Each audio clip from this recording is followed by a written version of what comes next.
Ya, Bismillahirrahmanirrahim. Assalamualaikum warahmatullahi wabarakatuh. Selamat sore, Bapak Ibu sekalian. Mari kita lanjutkan untuk Vicon yang ke teknis 2 dan 3 ya.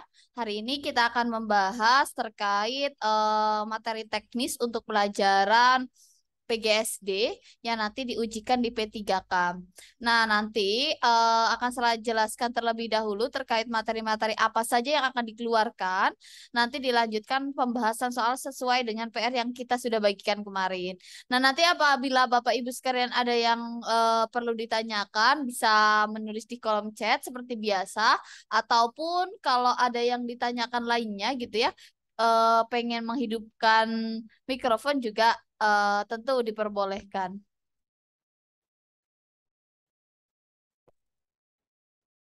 Oke, Bismillahirrahmanirrahim. Kita mulai untuk Vicon hari ini. Kita mulai dari mata pelajaran IPA PGSD. Mungkin Bapak Ibu sudah tidak asing ya untuk PGSD, materi IPA.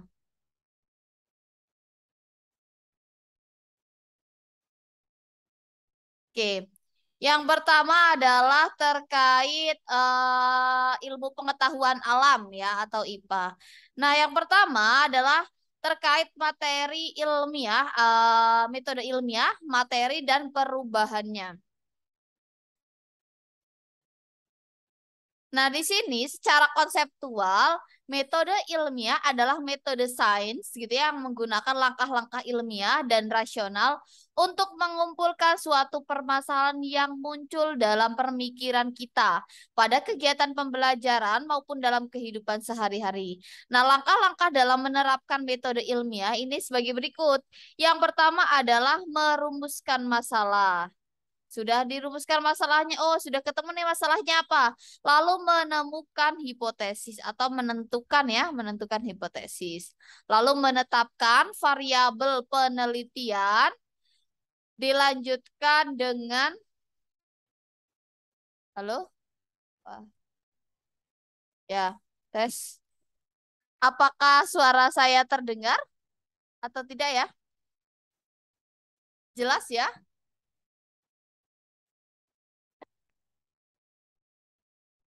Oke.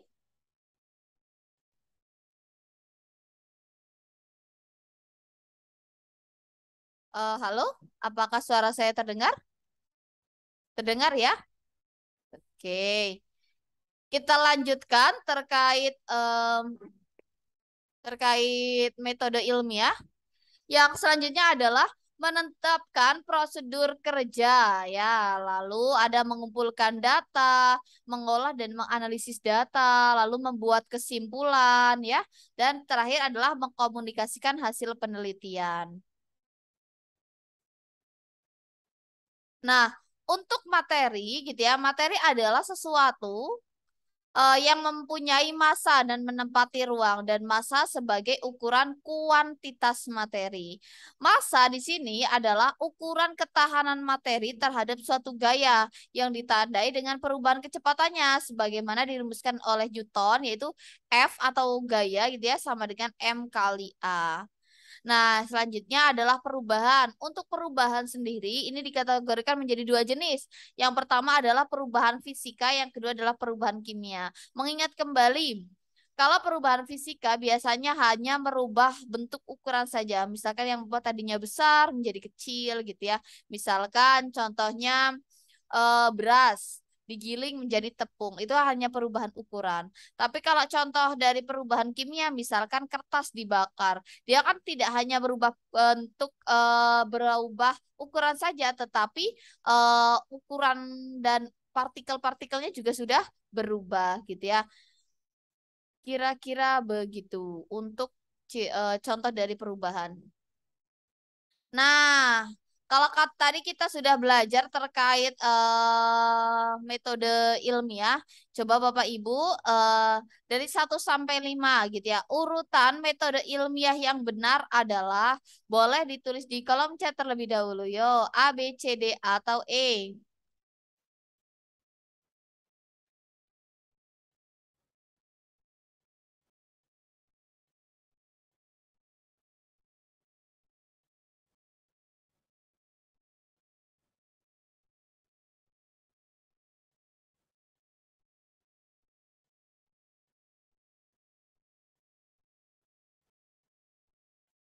Oke, baik, tepat sekali ya jawabannya ya.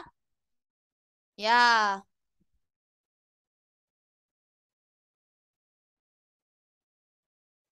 ya. Jadi yang pertama adalah merumuskan masalah. Mana? Berarti dari dua, merumuskan masalah, lalu dilanjutkan menemukan hipotesis. Mana? Dua terus tiga. Setelah tiga apa? Mengadakan eksperimen, lalu ditemukan hasil eksperimen dan menarik kesimpulan. Nah, di sini secara lebih lengkapnya, langkah-langkahnya perumusan masalah dalam kajian ilmiah itu adalah masalah yang didefinisikan sebagai suatu yang harus diteliti untuk memperoleh jawaban atas suatu pertanyaan. Sedangkan hipotesis adalah eh, istilahnya jawaban sementara atau pertanyaan yang kalau kita istilahnya hipotesis ini adalah gampangnya adalah jawaban sementara. Kita menentukan, oh kira-kira tuh kayaknya jawabannya bakalan ini deh. Bener gak ya gitu. Nah, setelah itu kita menentukan variabel penelitian. Nah, variabel dalam penelitian atau variabel dalam percobaan ini merupakan faktor yang dapat mempengaruhi hasil penelitian. Ada tiga variabel gitu ya untuk tingkat SD yang biasanya dipelajari. Yang pertama adalah variabel bebas, yaitu variabel yang sengaja dirubah untuk diamati gitu ya. Sengaja dirubah untuk diamati pengaruhnya terhadap hasil setiap percobaan yang dilakukan. Sedangkan variabel terikat adalah variabel yang dipengaruhi yang akan diukur atau diamati sebagai hasil percobaan. Yang terakhir adalah variabel tetap.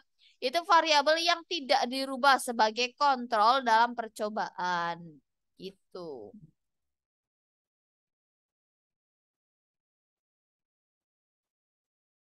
Selanjutnya, menetapkan prosedur kerja.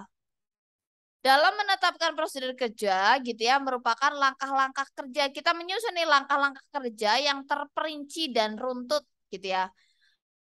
Selanjutnya, mengumpulkan data. Setiap gejala yang terjadi dalam percobaan ini harus dicatat saat itu juga. Dengan begitu, Anda dapat memperoleh data yang lebih akurat. Jadi ada perubahan sekecil apapun itu dicatat. Lalu ada pengolahan dan menganalisis data. Tabel dan grafik merupakan alat yang sangat bermanfaat untuk menyusun dan menganalisis data. Biasanya dari data ini nanti diolah gitu ya, diolah dan dianalisis, dibuat ke grafik gitu ya. Lalu membuat kesimpulan. Nah, setelah kita dapat kesimpulan, lalu kita mengkomunikasikan hasil penelitian.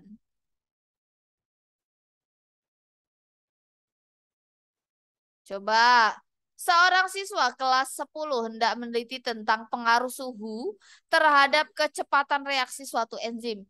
Yang tergolong variabel bebas dari penelitian adalah, yang ditanyakan adalah variabel bebasnya A, B, C, D, atau E. Boleh ditulis dulu di kolom chat.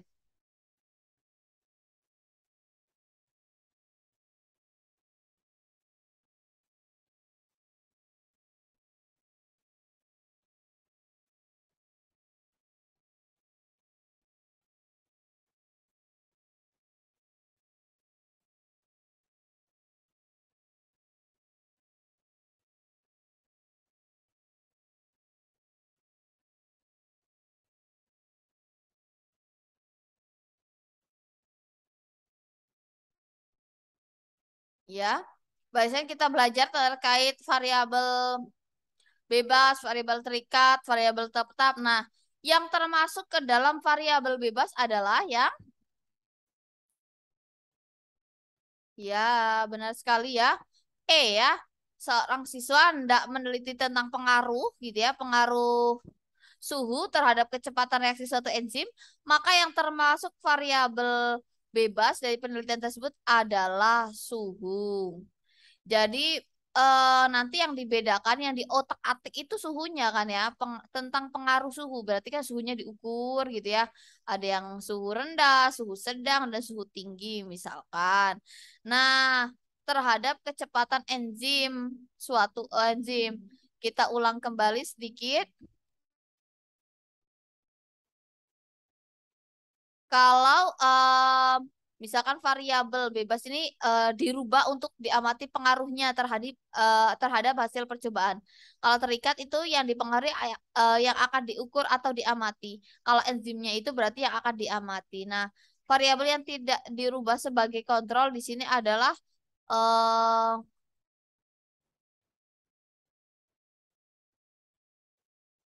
enzimnya, reaksinya ya, kecepatan reaksinya.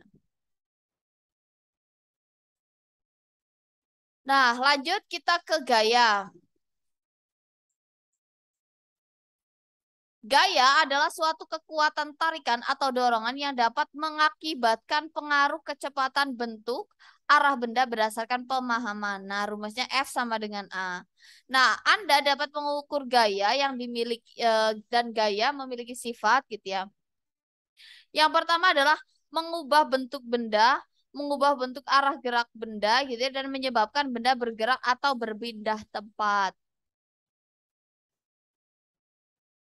Nah, yang selanjutnya adalah energi.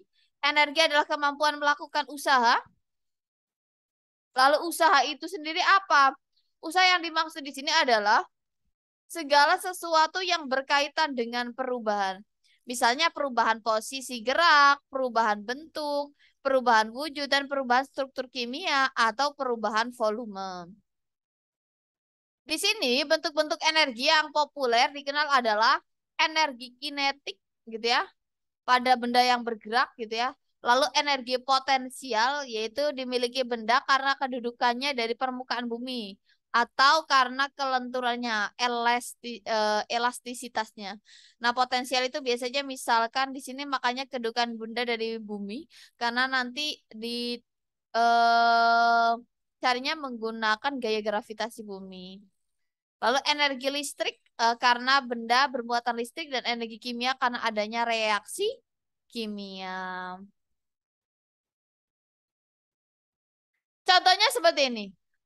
Sepeda merupakan pesawat yang digunakan untuk memperoleh keuntungan kecepatan, sehingga kita mendapat lebih cepat sampai tujuan. Artinya sepeda tersebut adalah apakah A, B, C, D, atau E.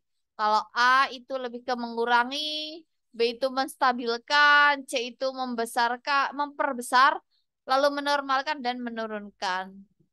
Mudah sekali ya jawabannya A, B, C, D, atau E. 1 menit dari sekarang.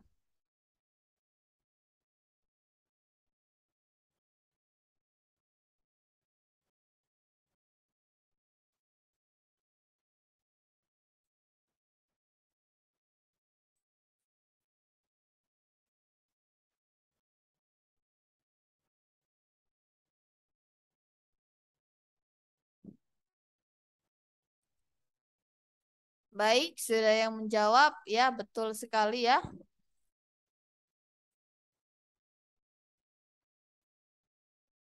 Yang paling tepat adalah yang D ya. Menormalkan kecepatan. Oh, oh.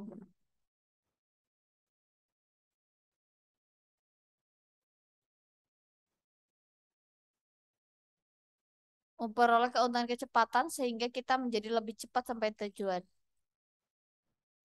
Yang paling tepat adalah yang D ya, menormalkan kecepatan. Jadi biar cepat sampai tujuan kan kecepatannya harus dinormalkan. Lanjut nomor selanjutnya. Seorang anak sedang mendorong benda dengan gaya sebesar 80 Newton. Sehingga benda yang didorong tersebut bergerak dengan kecepatan tertentu.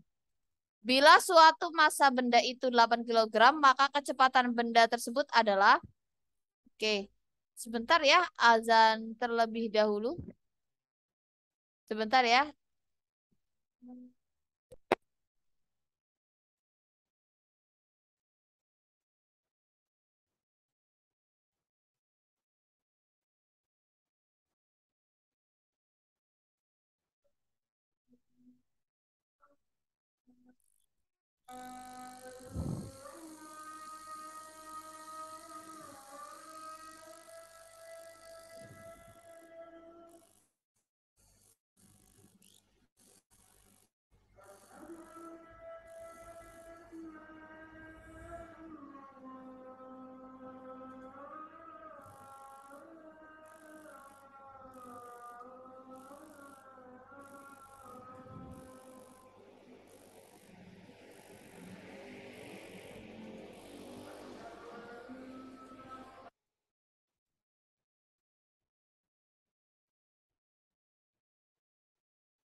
Baik, kita lanjutkan ya.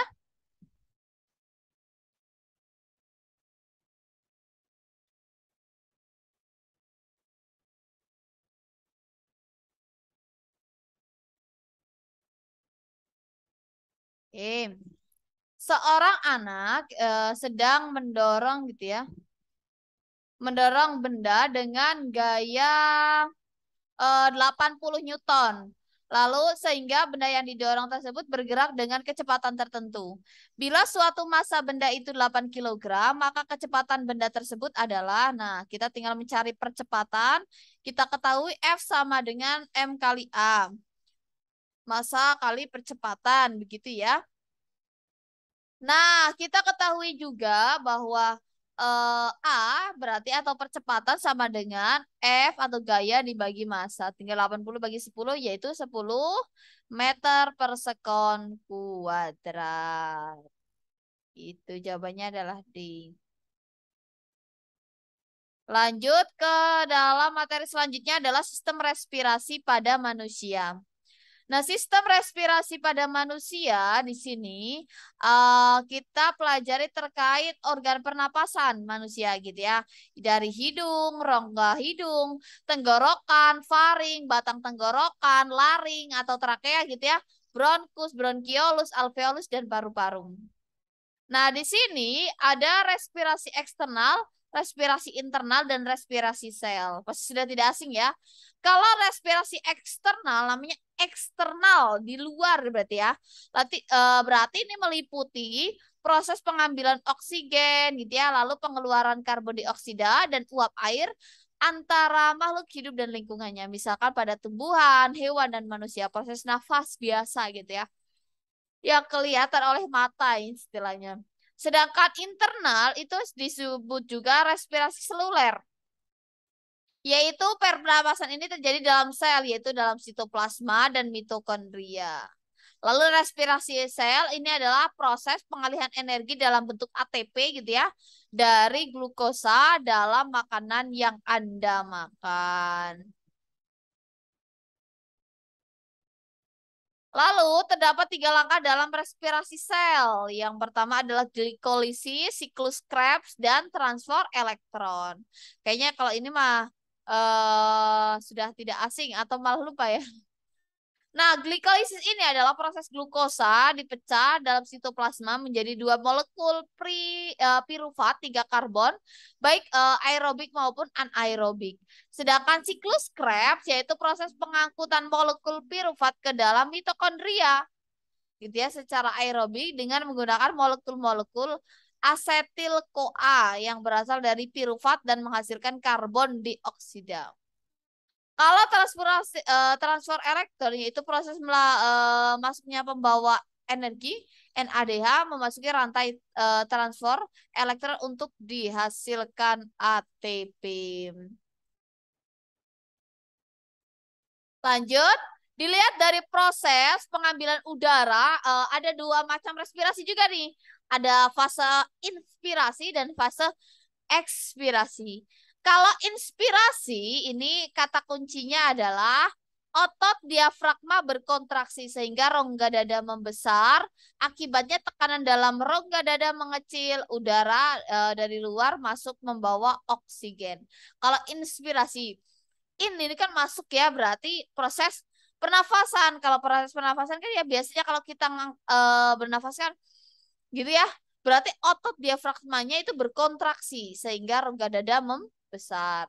Kalau ekspirasi itu diafragma relaksasi, rongga dadanya otomatis mengecil. Akibatnya tekanan rongga dada membesar dan udara keluar membawa CO2 atau karbon dioksida. Nah, ini pada pernapasan perut. Kata kunci pernapasan perut kan pakai diafragma ya.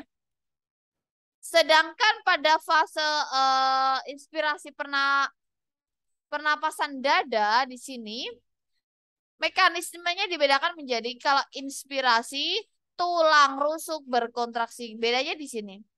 Lalu kalau ekspirasi adalah tulang rusuk relaksasi. Kira-kira begitu. Nah, sistem pencernaan. Dalam kalau tadi adalah sistem respirasi atau pernafasan, sekarang adalah sistem pencernaan. Dalam sistem pencernaan gitu ya, pada manusia berfungsi untuk mengurai makanan secara mekanik dan secara kimiawi menjadi molekul-molekul yang kecil sehingga dapat diserap oleh usus dan diedarkan oleh sistem peredaran darah ke seluruh jaringan tubuh. Nah, pencernaan ini ada dua, ada pencernaan mekanik dan pencernaan kimiawi. Kalau mekanik itu terjadinya ada dua tempat, yang pertama di mulut, yang kedua adalah lambung. Kalau gerakan mekanik dalam mencerna makanan. Di sini lambung terjadi gerakan mekanik karena di dalam ini ada gerakan otot polos yang disebut sebagai gerakan peristaltik. Kalau di mulut itu ada di tenggorokan gitu ya. Lalu pencernaan kimiawi dilakukan oleh enzim. Jelas ya kalau kimiawi pakai enzim. Enzim merupakan protein yang berfungsi sebagai biokatalis di dalam tubuh. Enzim yang berperan dalam proses pencernaan secara kimiawi antara lain maltase, protase, lipase, dan amilase.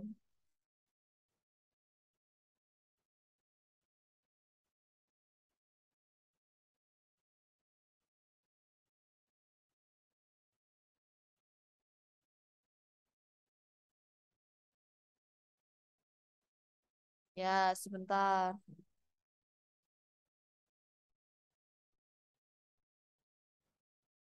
Oke, sebentar.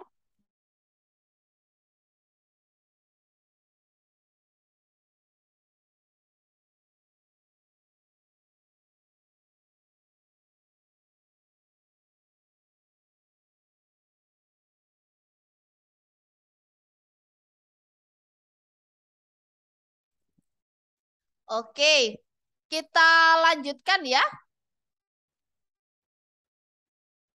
Bapak Ibu yang mau melaksanakan sholat asar boleh sambil melaksanakan sholat asar terlebih dahulu. Lalu pencernaan. Kalau pencernaan tadi pencernaan mekanik, sekarang kita lanjutkan ke pencernaan kimiawi. Pada pencernaan kimiawi, jelas ini dilakukan oleh enzim. Nah, enzim yang merupakan protein dan berfungsi sebagai biokatalis dalam tubuh. Enzim yang berperan dalam proses pencernaan kimiawi, yang pertama adalah maltase, protase, lipase, dan amilase.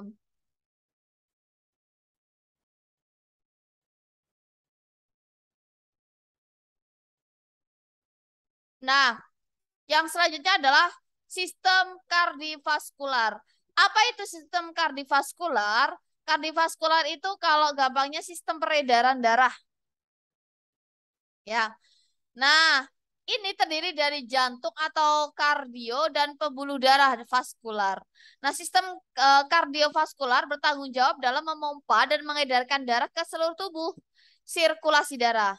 Nah, darah sendiri ini merupakan sarana transportasi bagi oksigen, karbon dioksida, nutrisi, hormon, serta berbagai zat lainnya dari dan ke seluruh tubuh. Jadi kalau misalkan kok kita makan gitu ya, gizi-gizinya itu di bawah siapa sih gitu ya. Kita nafas, oksigennya ke seluruh tubuh itu dimanfaatkan oleh tubuh itu dari mana? Nah, ternyata itu adalah dibawa oleh darah. Yang pertama di sini ada sistem sirkulasi sistemik atau dikenal dengan proses peredaran darah besar gitu ya. Itu dimulai dari apa? Jelas sekali dari jantung, jaringan tubuh ke jantung lagi. Sedangkan sirkulasi pulmonal atau peredaran darah kecil gitu ya. Pulmonal itu kan, oh kita gampang nggak banget. Oh, berarti lewatnya paru-paru gitu ya. Nah kalau peredaran darah kecil itu jantung, paru-paru, dan jantung lagi. Nah pada sirkulasi pulmonal atau paru-paru gitu ya, disebut juga dengan peredaran darah kecil. Ini merupakan sirkulasi darah dari jantung menuju paru-paru dan sebaliknya. Gampang ya sama kayak atasnya.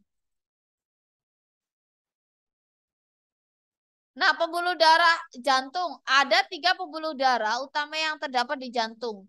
Yang pertama apa? Arteri, vena, dan kapiler. Nah, nanti ini bisa dibaca secara rinci oleh Bapak Ibu masing-masing. Contoh dulu ya. Eh Otot jantung bekerja secara ritmik sehingga perlu mendapatkan oksigen dari zat-zat makanan.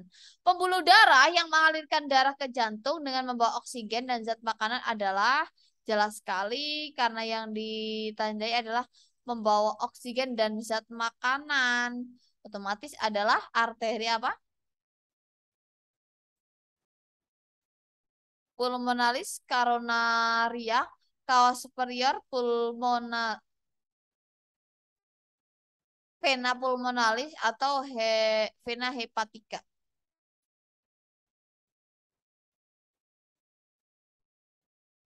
Ya, betul sekali. Jawabannya adalah D ya, yaitu vena pulmonalis.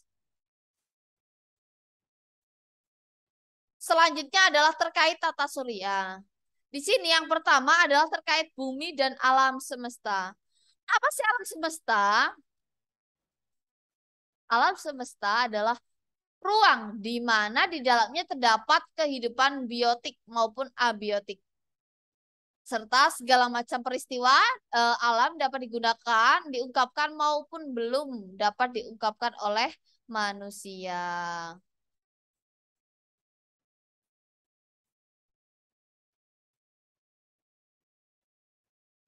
Nah, di sini ilmu yang mempelajari mengenai sifat, evolusi, dan asal alam semesta yaitu disebut kosmologi. Sedangkan yang kedua adalah planet pertama ya, planet terkecil yaitu terkait Merkurius ya. Sinarnya paling lemah. Nah, ini terkenal dengan planet kecil. Lalu Venus yang terkenal sebagai planet paling terang gitu ya kalau sore-sore gitu ya.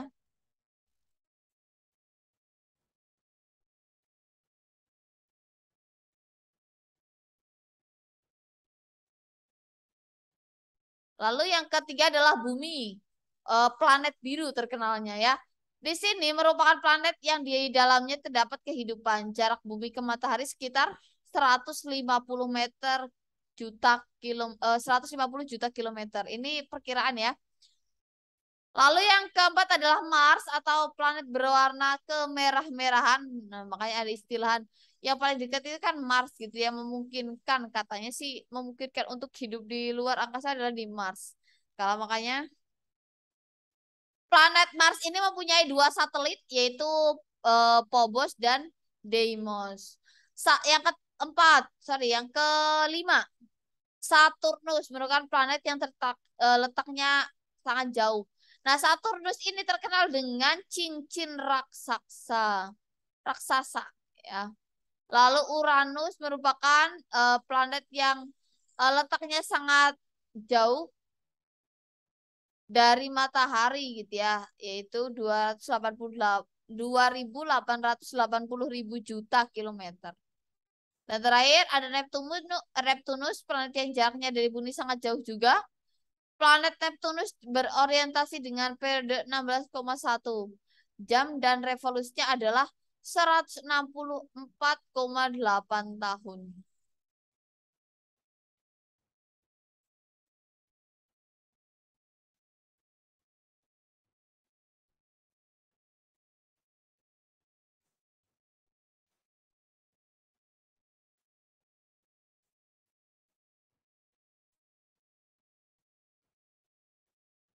Lalu ada benda-benda langit lainnya selain planet dan pusat tata surya atau matahari.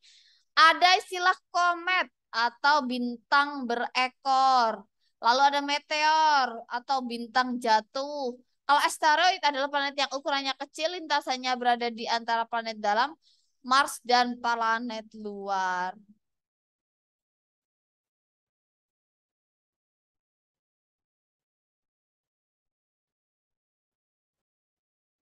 Coba kita mulai dari soal nomor satu.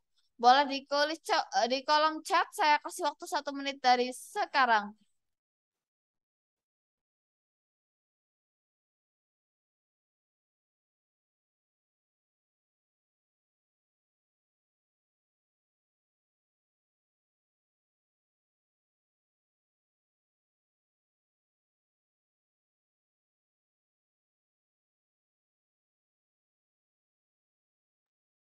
Ya, planet yang terbentuk dari kabut gitu ya, mempunyai material yang padat, yang berhamburan dan saling tarik-menarik sehingga membentuk gumpalan padat yang disebut planet. Pernyataan tersebut sesuai dengan teori?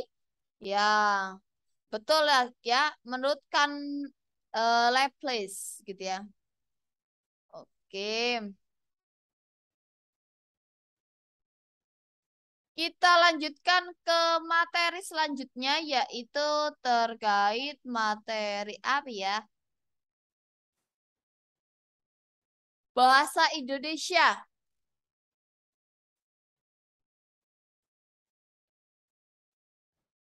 Nah, bahasa Indonesia ini yang pertama adalah materi terkait daftar pustaka. Di sini dalam membuat daftar pustaka terdapat urutan-urutan penulisan yang perlu diperhatikan. Yang pertama adalah nama penulis dibuat kebalik, dibalik gitu ya.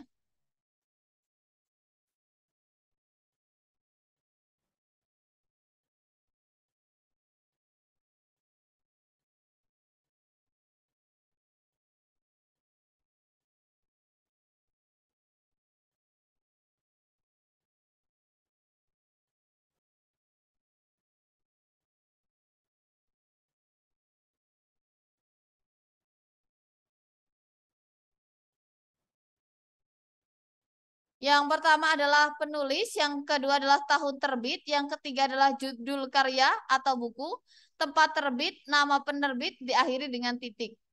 Nah, contohnya begini, Sodikin Ali, ini kan namanya Ali Sodikin dibalik. Lalu tahun, nah judul bukunya dibuat miring, titik dua, lalu dilanjutkan oleh nama penerbit gitu ya, diakhiri dengan titik.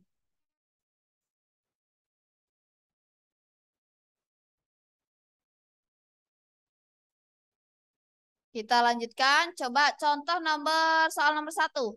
Perhatikan data buku berikut. Buku berjudul Pengantar Novel Indonesia gitu ya, karangan Jakob Sumarjo, diterbitkan oleh penerbit Karya Unipress tahun 1983 di Jakarta. Penulisan daftar pustaka yang tepat buku di atas adalah ya.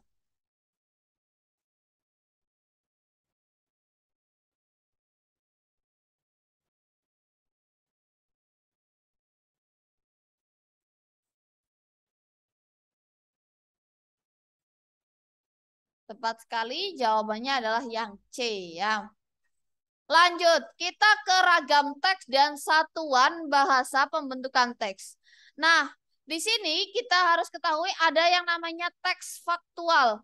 Apa sih teks faktual? Yaitu suatu kejadian ya,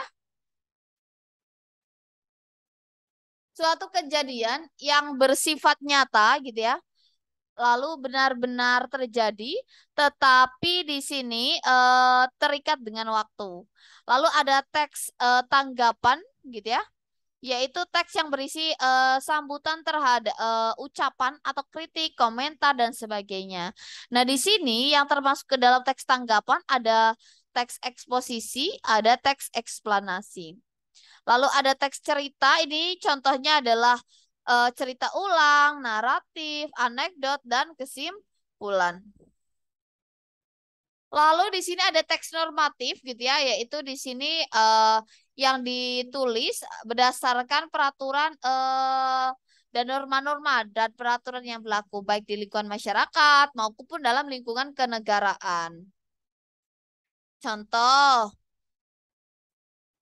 kemiskinan gitu ya judulnya. Kemiskinan adalah tingkat masyarakat dengan pendapatan yang rendah. Dengan pendapatan yang rendah, masyarakat tidak mampu untuk mencukupi kebutuhan pokok seperti makan, minum, pakaian, tempat berlindung, dan pendidikan. Biasanya masyarakat miskin ini cenderung bertempat tinggal di bantaran kali, bawah jembatan, dan tempat-tempat yang justru bukan tempat yang layak untuk mendirikan bangunan. Terkadang justru mereka membangun tempat tinggal di atas milik negara. Nah, kemiskinan tidak hanya menjadi fenomena yang terjadi di Indonesia, tetapi juga menjadi fenomena yang terjadi hampir di seluruh dunia. Banyak negara berkembang yang juga memiliki permasalahan yang sama tentang kemiskinan seperti negara Indonesia. Teks di atas masuk dalam jenis teks titik-titik-titik. Apa? Deskripsi kah, eksposisi kah, eksplanasi, narasi, atau prosedur?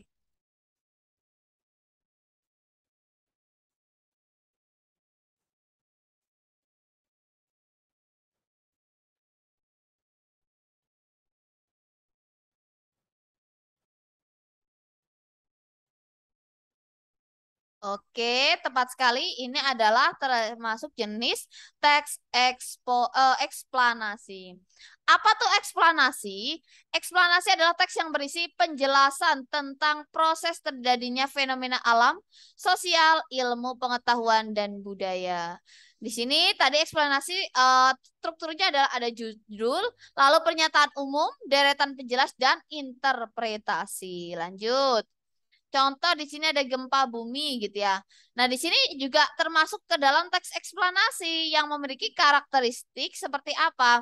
Apakah A isinya memuat fakta, muatannya didasarkan pada pendapat atau opini, ada langkah prosedur, memuat kekonyolan atau muatannya didasarkan pada fakta.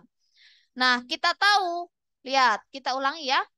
Eksplanasi adalah penjelasan tentang proses terjadinya fenomena alam, sosial, dan ilmu pengetahuan dan budaya. Di sini tujuannya adalah memaparkan sesuatu agar bertambah pengetahuan.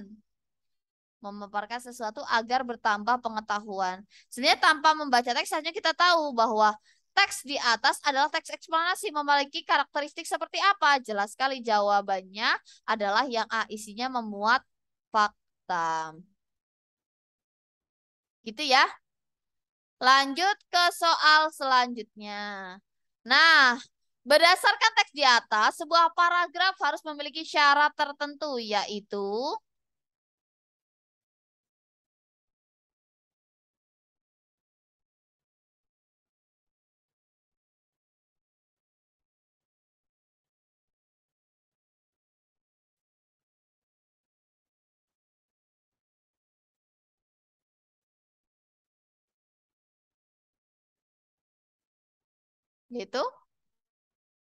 syarat-syarat dalam sebuah paragraf. Malam ini indah sekali di langit bintang-bintang, oh, berkelip-kelip, memancarkan cahaya temaram ya. Nah, lalu di sini, oke, baik. Hawanya dingin, menusuk kulit, sesekali terdengar suara jangkrik gitu ya. Burung malam dan kelelawar musik sepinya malam. Angin berhembus pelan dan tenang. Nah, berdasarkan teks dia atas gitu ya.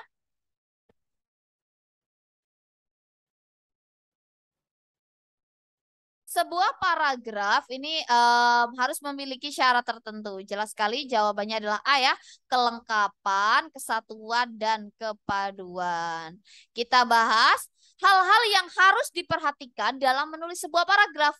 Yang pertama, kepaduan paragraf. Artinya ada keeratan ataupun kekompakan hubungan antara unsur-unsur paragraf. Lalu kesatuan paragraf. Bagian karangan yang terdiri dari beberapa kalimat berkaitan dengan secara utuh, padu, dan membentuk suatu kesatuan pikiran.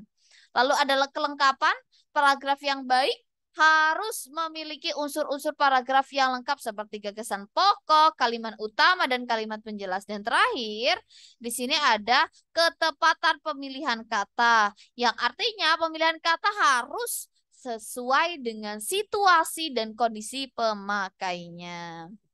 Oke, coba kita lanjut lagi ke contoh selanjutnya yaitu masih dengan teks eksplanasi gitu ya. Termasuk dalam bagian apa nih gitu ya. Pengenalankah, simpulankah, kronologikah, sebab akibatnya kah atau kesimpulannya? A, B, C, D, atau E. Tadi sudah benar sekali ya tepat sekali Kak Yunita dan Kak Wiwi. Benar.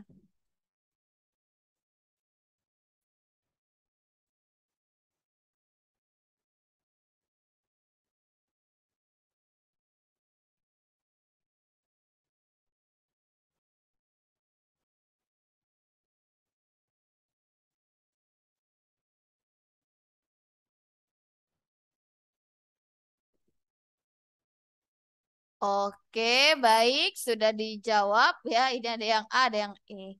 Belakangan ini gempa bumi menjadi sebuah bibir dari tadi apa jawabannya? Ada yang A, ada yang kronologis, ada yang akibat. Coba kita lihat.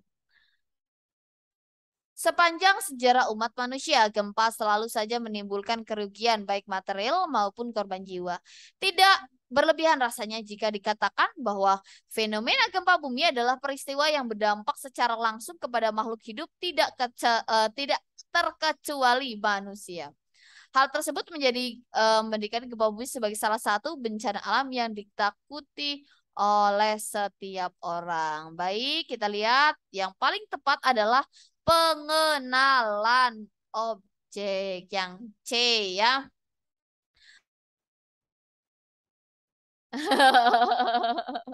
Nggak apa-apa. Di sini gempa bumi menjadi buah bibir di kalangan masyarakat ini. Sepanjang sejarah umat manusia, gempa selalu saja menimbulkan keribuan. Lalu di sini hal tersebut menjadikan gempa bumi sebagai, nah ini adalah salah satu contoh teks eksplanasi pada pengenalan objek. Coba kita tengok dulu. eh Dalam teks eksplanasi jelas sekali ya. Yang pertama tetap ada pengenalan objek terlebih dahulu. Lalu nanti ada sebabnya, akibatnya, dan kesimpulan. Lanjut ke materi selanjutnya yaitu terkait teks fiksi. Apa itu teks fiksi? Adalah teks yang berisi kiasan atau cerita yang dibuat berdasarkan imajinasi pengarangnya. Nah, di sini teks fiksi ini merupakan salah satu organisasi yang didukung oleh beberapa unsur gitu ya. Terjalin satu sama lain dan yang cara bersama-sama membangun cerita seperti tema, perwatakan, latar, alur, dan amanat. Nah, teks fiksi ini memiliki struktur sebagai berikut. Yang pertama ada orientasi, lalu ada komplikasi, dan ada resolusi. Orientasi di sini adalah berisi tentang pengenalan tema, tokoh, dan latarnya itu seperti apa. Sedangkan komplikasi ini masalahnya gitu ya yang dialami oleh tokoh utama. Lalu ada resolusi sebagai penyelesaian dari masalah yang dialami oleh tokoh. Di sini ada kaidah kebahasaan teks fiksi. Yang pertama adalah kata-kata yang menyatakan urutan waktu. Lalu menggunakan kata kerja tindakan. Lalu di sini ada menggunakan kata kerja yang menggambarkan sesuatu yang dipikirkan. Menggunakan kata-kata yang menggambarkan keadaan atau sifat tokohnya dan menggunakan dialog atau dialog. Nah, coba kita masuk ke soal nomor 5. Di sini ada contoh teks fiksi. Pada suatu hari, si Bangkok dan si Buta bersama-sama pergi ke pasar untuk berbelanja. Setibanya di pasar, si Buta memberikan uang Rp2.000 kepada si Bangkok. Oleh si Bangkok disuruh membeli nasi dan sepotong daging yang agak keras. Yang termasuk kata sandang dalam kutipan di atas adalah, yuk kata sandang yuk, kita ingat lagi yuk. A, B, C, D, atau E? Hmm? Betul sekali, jawabannya adalah C ya, yang termasuk kata sandang. Betul. B. Kata sandang adalah kata yang menentukan gitu ya dan membatasi suatu kata benda. Dalam bahasa Indonesia terdapat beberapa macam kata sandang yang banyak ditemukan pada proses komunikasi. Yang termasuk kata sandang adalah C. Betul. Lanjut ke soal berapa ini? Soal 6. Boleh. Boleh dibaca terlebih dahulu? Mengapa pagi ini waktu sangat kacau, ucap si Idu Gagak. Ia lalu segera mencari anaknya. Namun ia tidak menemukannya. Ia pun kembali ke sarang, cemas dan sedih menjadi satu. Kutipan di atas termasuk ke dalam bagian apa nih? Orientasi, komplikasi, evaluasi, resolusi, atau amanat.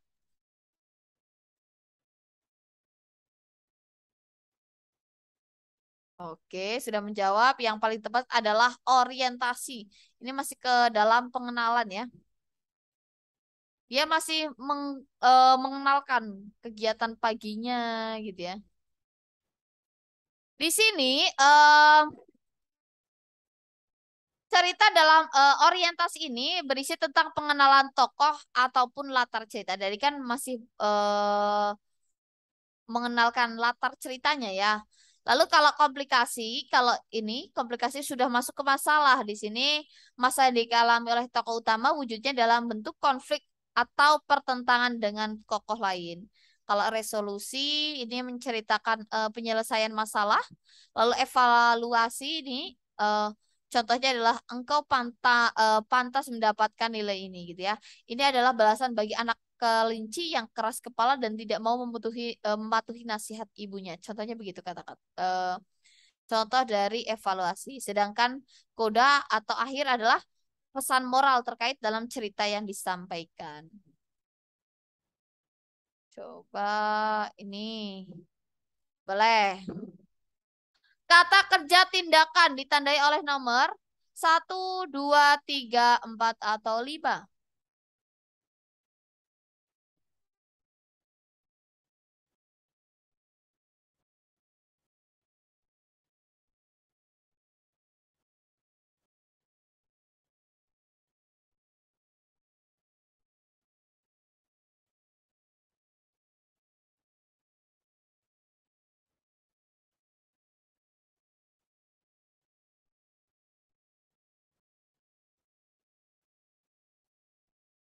Oke.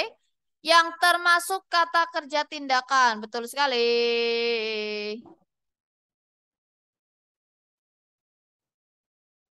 Eh, bukan dong. Kata kerjanya adalah menunggu. Ya, menunggu kan kerja. Ya, yang paling tepat adalah menunggu. Biasanya kata kerja itu dibagi ke dalam kelompok yang lebih kecil. Salah satunya adalah kata kerja tindakan. Nah, kata kerja satu ini disebut kata kerja aktif. Dalam kerja-kerja kata kerja tindakan, subjek yang berperan itu sebagai pelaku. Nah, ciri dari kata kerja itu sendiri yang biasanya awalannya atau me, apa itu? Menunggu, misalnya contohnya menunggu, bertani gitu ya. Nah, itu kan kata kerja. Contohnya ini nih, mengembara, memberi, menggapai, berlari. Lalu ada apa lagi? Banyak ya, menasehati. Nah, lanjut ke teks non-fiksi. Teks non-fiksi di sini merupakan teks yang berdasarkan fakta dan kenyataan yang tertulis berdasarkan kajian keilmuan atau pengalaman yang bersifat informatif. Nah, secara umum, struktur teks non-fiksi ini terdiri dari bagian pendahuluan, bagian inti, bagian penutup. Nah, teks non-fiksi ini dibagi menjadi dua jenis, yaitu ada faksi dan teks non-fiksi. Nah, di sini teks non-fiksi ini berfungsi untuk eksplorasi informasi, persuasi, perbandingan, dan juga mendeskripsikan suatu fakta-fakta keilmuan. Non-fiksi ya. Kalau bahasanya biasanya menggunakan kata baku sesuai dengan standar bahasa, sesuai dengan ejaan bahasa Indonesia menggunakan kalimat efektif yang memenuhi unsur lengkap, logis, sepadan, satu, dan hemat gitu ya. Contohnya begini. Ada biografi. Ini salah satu biografi. Kalau biografi ini termasuk ke dalam jenis teks apa nih? Fiksi, faksi, biografi, fiksi, non-fiksi, atau hibrid. A, B, C, D, atau E.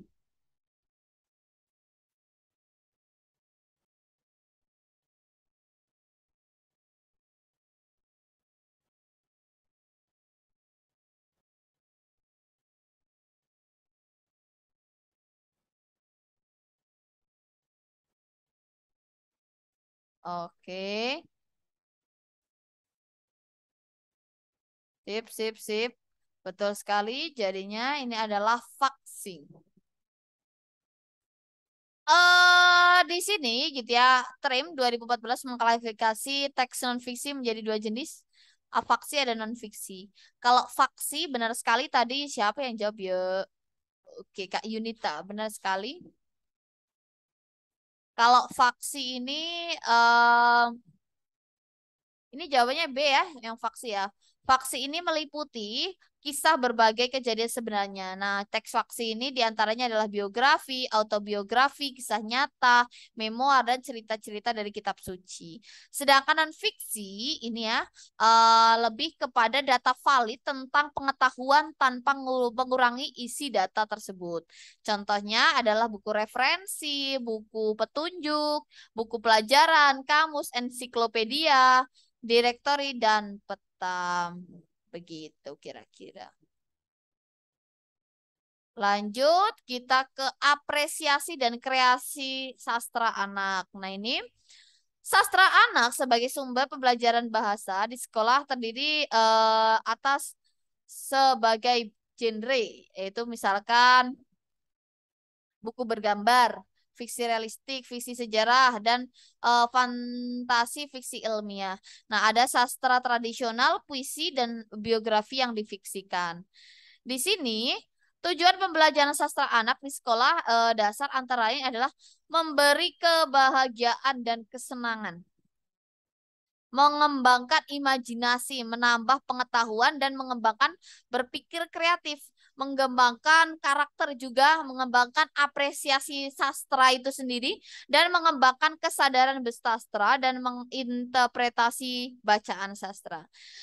Strategi yang dapat digunakan dalam proses pembelajaran sastra anak di sekolah dasar, yang pertama adalah kadang bercerita gitu ya, berbicara, bercakap-cakap, lalu mengumpulkan pengalaman, membaca puisi, mengarang gitu ya, dan sebagainya. Contoh deh, Bapak Ibu taunya tentang apa? Apa nih pengertian apresiasi sastra secara umum itu apa sih menurut Bapak Ibu? Boleh ditulis di kolom chat A, B, C, D, atau E.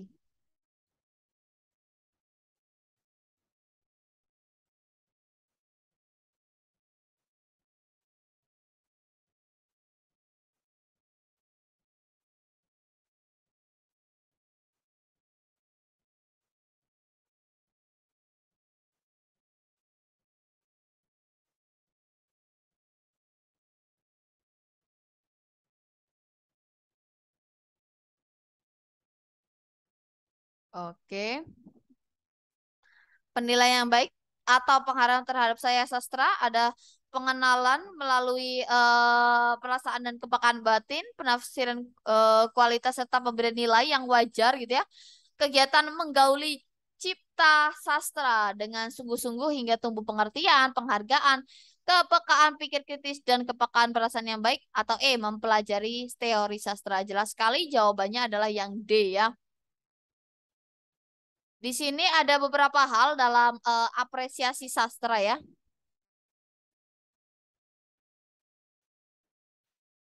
Dalam apresiasi sastra, ini adalah kegiatan menggauli cipta sastra gitu ya, dengan sungguh-sungguh hingga tumbuh pengertian, penghargaan, dan kepekaan, pikiran kritis, dan kepekaan perasaan yang baik. Nah, berikut ini diuraikan tahapan perkembangan kemampuan mengapresiasi sastra anak. Yang pertama adalah usia 1 sampai 2 tahun. Di sini ada rima permainan, macam-macam tindakan gitu ya, dan memperhatikan kata-kata. Sedangkan usia 2 sampai 7 tahun, anak itu sudah mampu memahami struktur cerita. Sedangkan usia 7 sampai 11 tahun itu sudah tahap operation konkret di mana sudah bisa memberikan tanggapan yang fleksibel. Dan di usia 11 sampai 13 tahun di sini mampu berpikir abstrak, menalar dari hipotesis dan kesimpulan. Tujuan memberikan cerita biografi tertera di bawah ini kecuali coba apa kalau nomor 12 A, B, C, D atau E.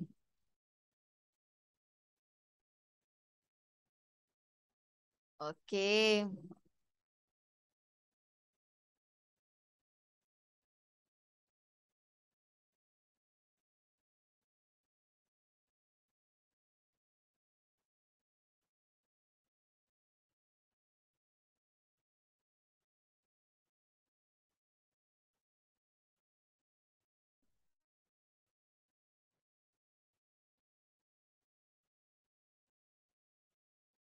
Ya, sip sip sip gitu ya.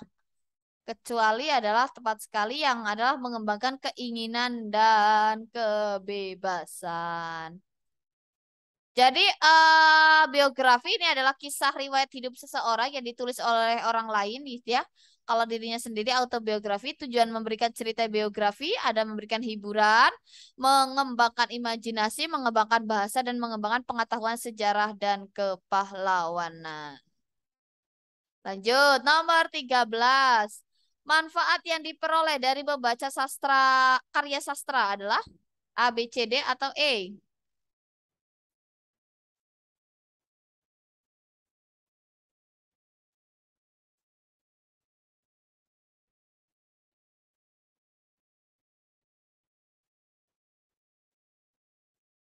Oke, tepat sekali ya. Manfaat yang diperoleh dalam membaca karya sastra adalah memperoleh kenikmatan, pelajaran, dan menilai nilai kehidupan gitu ya. Kita jabarkan. Manfaat yang diperoleh dari membaca karya sastra antara lain adalah memperoleh kenikmatan. Di sini kegiatan bersastra itu dilakukan oleh peserta didik dengan cara menghargai, menikmati, menilai, dan menekuni terhadap karya sastra yang dibacanya. Sedangkan pelajaran di sini keakraban dengan karya sastra akan memperkaya perbendaharaan kata dan penguasaan ragam-ragam bahasa. Jelas mendidik nilai-nilai kehidupan yang artinya kegiatan mengapresiasi karya sastra ini berkaitan dengan latihan mempertajam perasaan. Lalu ada penalaran, daya halau, lalu ada serta kepekaan gitu ya terhadap masyarakat, budaya dan lingkungan hidupnya. Kira-kira gitu terkait bahasa Indonesia.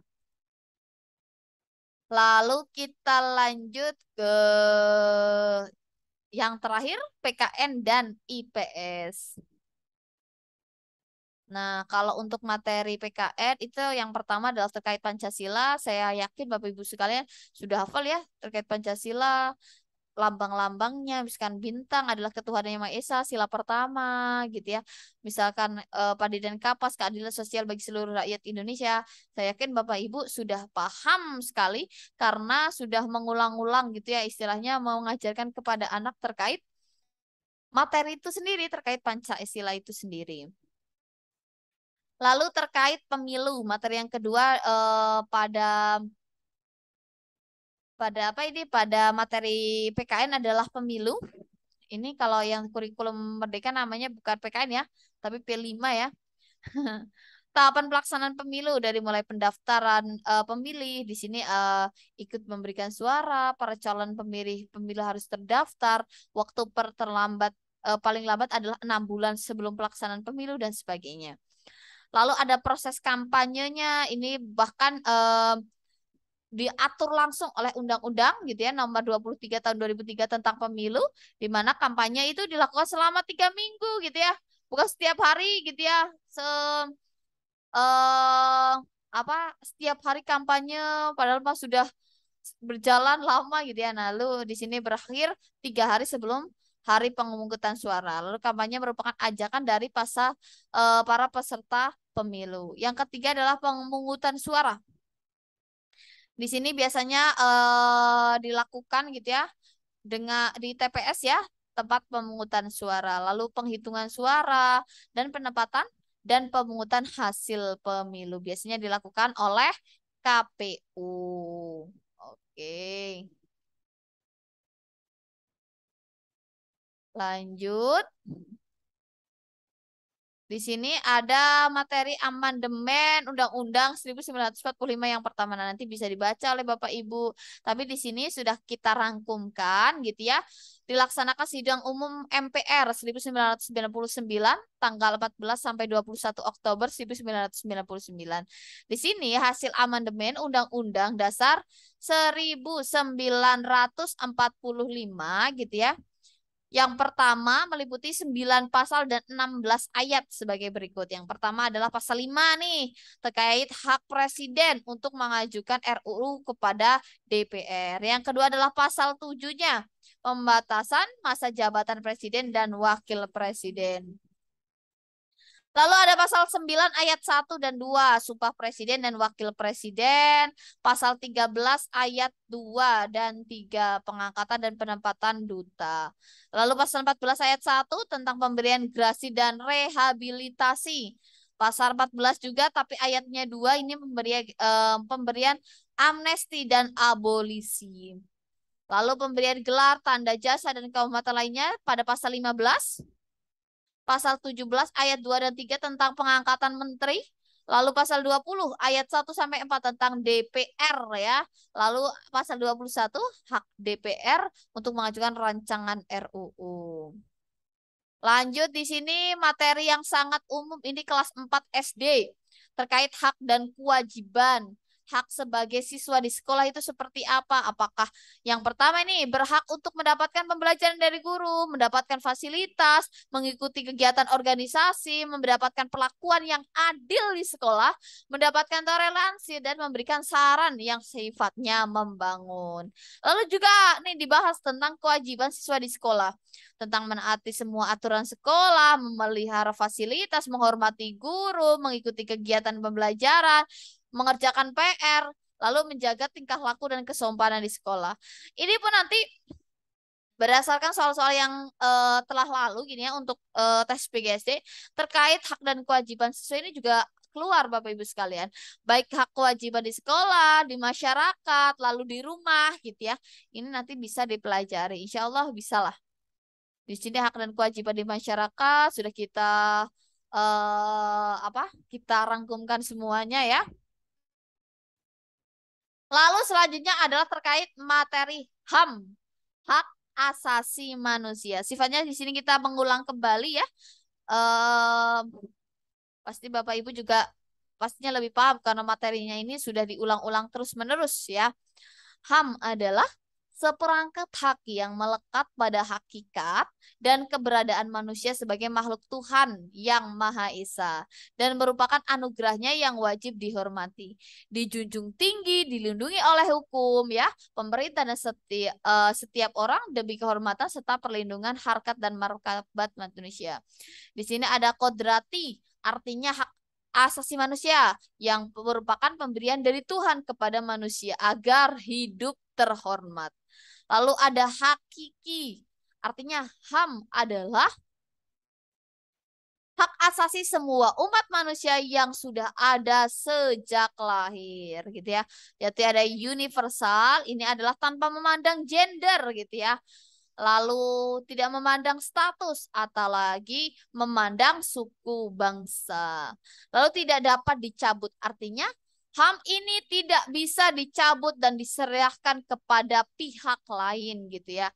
Lalu tidak dapat dibagi juga, artinya semua orang itu berhak mendapatkan hak, apakah hak sipil, politik, hak ekonomi, sosial, dan budaya. Lanjut. Kita ke soal yang pertama. Secara yuridis pengakuan, penghormatan dan penegakan HAM gitu sangat penting diwujudkan. Mohon maaf. Sangat penting diwujudkan karena kenapa? Titik titik titik. Coba dijawab dulu. A, B, C, D atau E.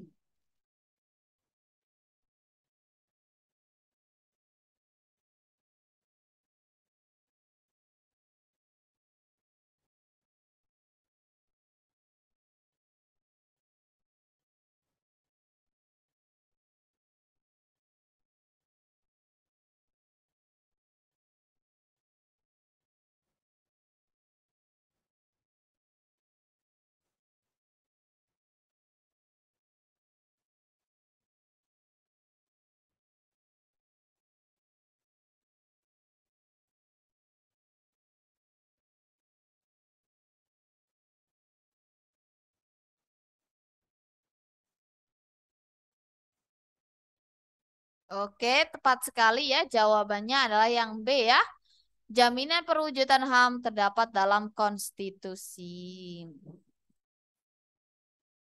Lanjut ke soal selanjutnya, bagi bangsa Indonesia, pengakuan, penghormatan, dan penegakan hak asasi manusia sangat penting diwujudkan karena merupakan salah satu bentuk pengamalan Pancasila, terutama sila ke berapa? Penghormatan, kemanusiaan yang adil dan beradab, gitu ya. Betul sekali ya, ini adalah termasuk sila kedua.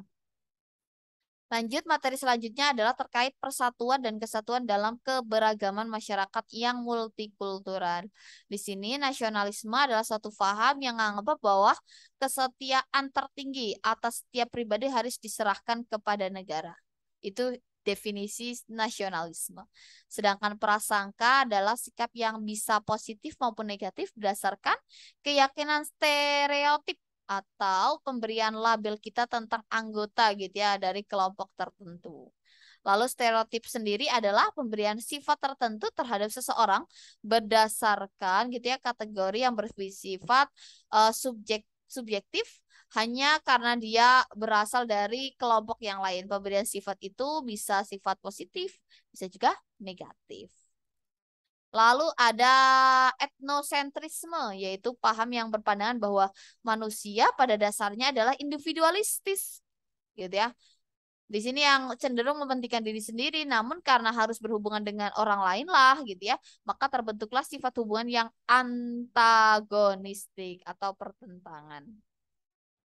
Lalu ada rasisme di sini yaitu suatu sistem kepercayaan atau doktrin yang menyatakan bahwa perbedaan biologis yang melekat pada ras manusia menentukan pencapaian budaya atau individu bahwa suatu ras tertentu lebih superior dan memiliki hak yang mengatur ras yang lainnya. Lalu ada diskriminasi merupakan tindakan yang membeda-bedakan dan kurang bersahabat dari kelompok dominan terhadap kelompok subordinasinya. Lanjut. Kita ke soal selanjutnya. Menurut Hans Kohn, gitu ya, nasionalisme diartikan sebagai paham yang berpendapat bahwa A, B, C, D, atau E. Boleh dijawab terlebih dahulu.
Baik, tepat sekali ya. Jawabannya adalah yang A ya. Kesetiaan tertinggi individu harus diserahkan kepada negara kebangsaan. Jadi di sini secara sederhana nasionalisme itu dapat diartikan sebagai faham atau ajaran mencintai bangsa dan negaranya sendiri. Hans Kohn gitu ya dalam bukunya berjudul Nasionalisme, arti dalam sejarahnya nasionalis, its meaning and history. Nah, mendefinisikan nasionalisme itu sebagai berikut. Satu, suatu faham yang berpendapat bahwa kesetiaan tertinggi individu harus diserahkan kepada negara kebangsaan. Yang kedua, perasaan semangat yang sangat mendalam akan suatu ikatan yang erat dengan tanah tumpah darahnya, dengan tradisi setempat dan penguasa resmi daerahnya. Di sini persatuan dan kesatuan bangsa menjadi modal utama untuk mempertahankan NKRI. Ternyata tidak semua berdiri kokoh. Persatuan kesatuan bangsa Indonesia dalam mewujudkan sangat dinamis. Oleh karena itu, menjaga kesatuan dan kesatuan bangsa harus dilakukan. Berkaitan dengan hal tersebut, salah satu alasan penting dari kita menjaga persatuan dan kesatuan bangsa adalah A, B, C, D, atau E.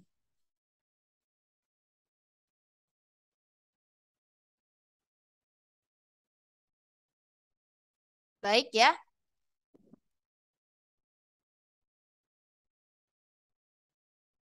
ya sambil menjawab.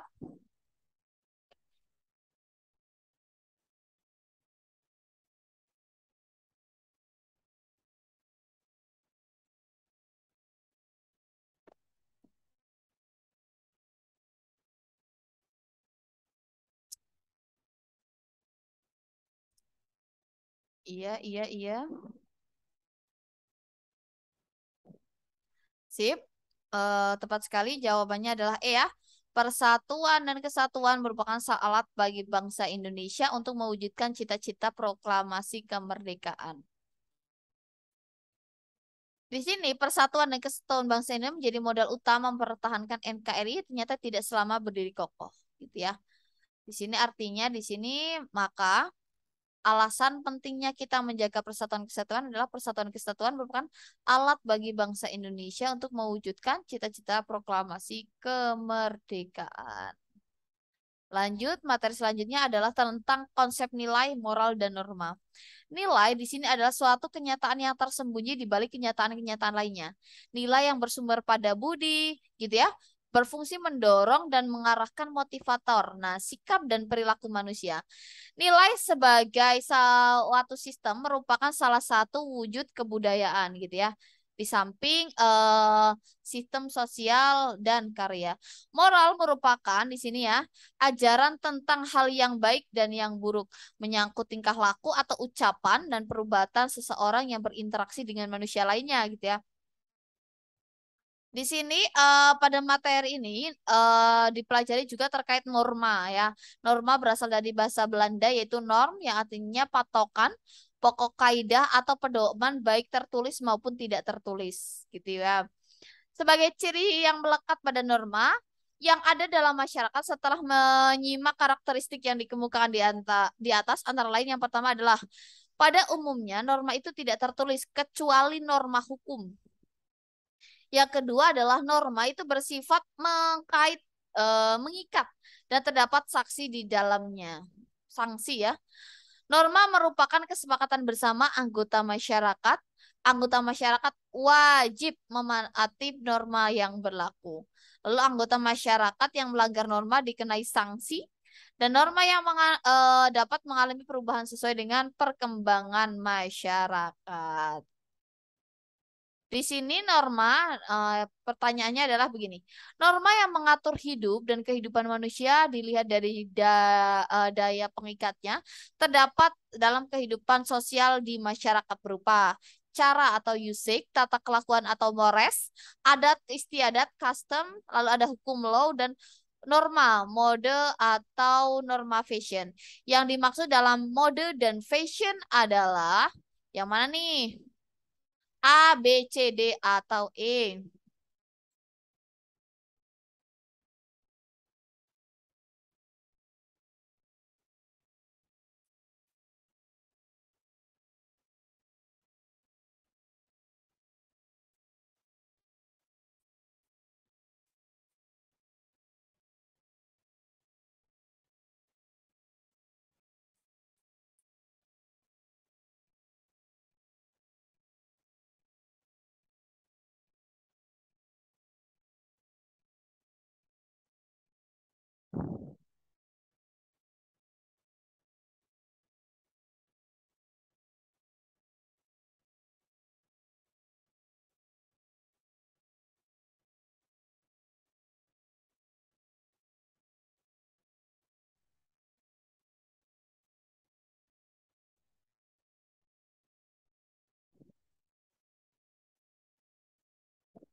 Oke, tepat sekali ya. Di sini norma mode atau fashion yang paling tepat adalah A, betul ya? Yaitu em, merupakan norma yang lahir dari adanya kehadiran gaya dan cara anggota masyarakat yang cenderung berubah, bersifat baru dan diikuti oleh masyarakat. Nah, di sini kita jabarkan sekalian ya terkait menurut Surjono Sukanto halaman 174 sampai 176 gitu ya. Antara lain bahwa yang pertama adalah cara atau usage itu mengacu pada bentuk perbuatan-perbuatan yang lebih menonjolkan pada hubungan yang terjadi antar individu. Lalu ada tata kelakuan atau mores, yakni apabila kebiasaan gitu ya, kebiasaan tidak semata-mata dianggap sebagai suatu cara dalam suatu cara berperilaku. Lalu kalau adat istiadat atau custom itu tata kelakuan yang terintegrasi kemudian menjadi kuat karena keberadaannya dengan pola perilaku masyarakat. Sedangkan hukum jelas sekali adalah sebuah ketentuan hukum dalam mengatur individu di lingkungan masyarakat baik tertulis maupun tidak tertulis. Sedangkan mode atau fashion itu adalah cara anggota masyarakat cenderung untuk berubah, bersifat baru, serta diikuti oleh masyarakat pada umumnya. Materi selanjutnya adalah terkait Pancasila dan kewarganegaraan global. Di sini adalah Pancasila itu sendiri pengertiannya apa? Lihat tuh Pancasila sebagai ideologi nasional yang di sini diartikan sebagai suatu pemikiran yang memuat pandangan dasar dan cita-cita mengenai sejarah, manusia, masyarakat, hukum dan negara Indonesia yang bersumber dari kebudayaan nasional. Di sini warga negara global adalah warga negara yang bertanggung jawab memenuhi persyaratan institusional dan kultural demi kebaikan yang lebih besar bagi masyarakat.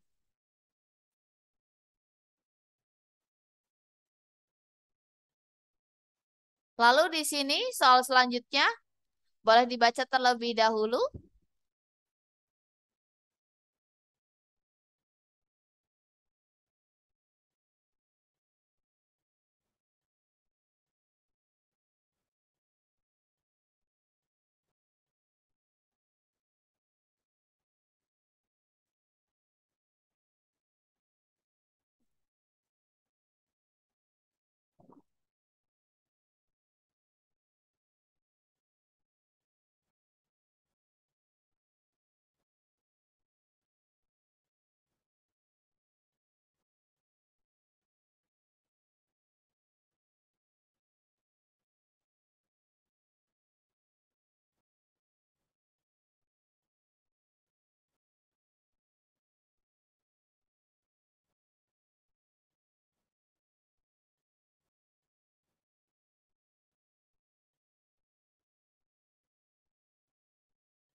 Oke. Dalam bidang sosial, globalisasi telah membawa pengaruh dalam perilaku yang ditampilkan oleh setiap masyarakat. Di antaranya pengaruh tersebut adalah dalam hal gaya hidup, gaya pakaian gitu ya, dan ikatan hidup bermasyarakat yang semakin mudah mendapatkan informasi dan ilmu pengetahuan. Berkaitan dengan hal tersebut, bagaimana sikap bangsa Indonesia dalam merespon perkembangan globalisasi? Tepat sekali jawabannya adalah E ya. Betul sekali Kak Wiwi. Di sini yaitu bangsa Indonesia harus memanfaatkan kemajuan ilmu pengetahuan dengan tidak meninggalkan nilai-nilai kebangsaan selama yang dikayakini kebenarannya. Nah, di sini ada tiga alternatif sikap yang bisa diambil oleh bangsa kita dalam menghadapi globalisasi. Yang pertama adalah menolak dengan tegas semua pengaruh globalisasi dalam semua aspek kehidupan. Nanti dipilih. Yang kedua, menerima sepenuhnya. Pertama, nolak secara tegas. Yang kedua adalah menerima sepenuhnya pengaruh tersebut tanpa disaring terlebih dahulu. Dan yang ketiga, nah ini yang harusnya kita pilih, yaitu bersifat selektif. Artinya, terdapat pengaruh tersebut yakni kita mengambil hal positifnya saja dari globalisasi dan membuang hal-hal negatifnya. Kira-kira begitu. Selanjutnya adalah terkait materi ASEAN atau Association of Southeast Asian Nation gitu ya.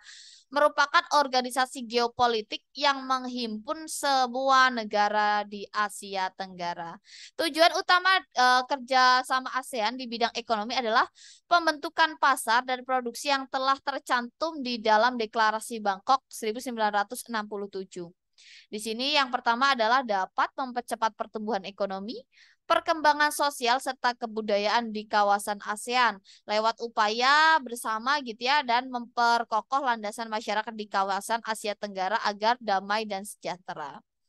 Sedangkan yang kedua adalah bekerja sama dengan efektif gitu ya agar dapat meningkatkan pemanfaatan pertanian, industri, memperluas perdagangan dan komoditas internasional. Nah, dalam ASEAN ini ada bentuk kerjasama ASEAN di bidang ekonomi. Yang pertama adalah AFTA atau lebih kita kenal dengan ASEAN Free Trade Area, yaitu di sini AFTA adalah bentuk kerjasamanya adalah tujuannya agar meningkatkan volume perdagangan negara di anggota ASEAN lewat penurunan tarif di beberapa komoditas tertentu seperti pertanian. Nah, AFTA ini membuat produk lokal biasanya masing-masing negara yang memiliki daya saing. Yang kedua adalah penyediaan cadangan. Di sini ada bentuk kerjasama lainnya gitu ya. Contohnya adalah ASEAN memiliki 3 lumbung padi, contohnya dari Thailand, Indonesia, dan Kamboja. Nah, kerjasama ini membentuk seperti halnya ekonomi gitu ya, tapi juga misalkan dalam kondisi darurat gitu mereka juga bekerja sama. Nah, yang terakhir adalah MEA gitu ya, Masyarakat Ekonomi ASEAN singkatannya ya, dibentuk agar dapat mencapai integritas ekonomi di seluruh Asia Tenggara. Selanjutnya adalah beberapa gerakan nyata yang dilakukan ASEAN menjalin hubungan di bidang pendidikan. Misalkan dibentuknya SEAMEO. Siameo ini biasanya mereka lebih sering mengadakan lomba-lomba misalkan dalam bidang pendidikan gitu ya. Nah, ini jelasnya ya, misalkan lomba antar negara gitu ya, guru-guru terintegrasi yang misalkan memang guru-guru berprestasi gitu ya. Nanti dilombakan menjadi satu atau bertukar pikiran bagaimana pendidikan di Asia gitu ya. Nah, ini dibentuknya malah tanggal 30 November 1965. Sudah lama sekali ya. Lalu pensinkronasikan standar ijazah antar negara anggota ASEAN. Lalu meningkatkan ilmu pengetahuan kalangan pemuda ASEAN dengan proses integrasi regional. Lalu membentuk kelompok peneliti antar negara. Ini sudah sangat aktif di penelitian antar negara nih. Bahkan di tingkat pelajar pun sekarang sedang digalakkan. Lalu di sini ada pertukaran pelajar antar negara anggota, meningkatkan kualitas sumber daya manusia negara ASEAN, membentukkan kurikulum sekolah gitu ya di negara-negara ASEAN gitu ya. Dan pembentukan ASEAN University Network gitu ya, merupakan jaringan kerjasama antara universitas ternama se-ASEAN gitu ya, atau di ASEAN gitu ya, dengan tujuan memajukan sumber daya manusia khususnya dalam memperkuat jaringan kerjasama antar universitas lembaga pendidikan di ASEAN. Nah, nanti ini secara lengkapnya mungkin Bapak Ibu sekalian bisa membaca secara masing-masing. Nanti juga kita akan membagikan terkait pembahasan soal-soal yang kemarin sudah kita share. Mau dari mana nih? Dari IPA dulu deh ya. Kita cocokkan bersama saja ya. Mungkin Bapak Ibu sudah mengerjakan terkait drilling soal PBG yang P3K yang pertama. Yang pertama, kita lanjut dari soal IPA nih. Fungsi rangka ditunjukkan oleh nomor 2. Coba saya zoom dulu. Nomor 2 ini. Ini fungsinya untuk apa? Jelas sekali ya. Melindungi organ tubuh yang paling penting. Gitu ya.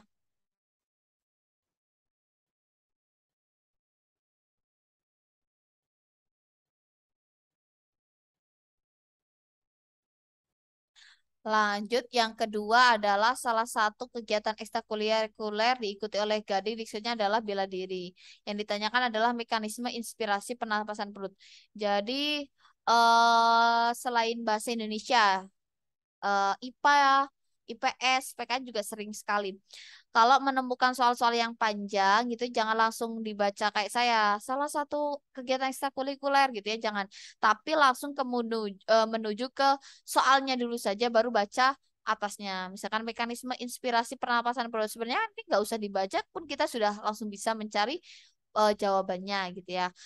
Jelas kalau inspirasi adalah dia berkontraksi gitu ya, mau tulang rusuk ataupun diafragma dia berkontraksi.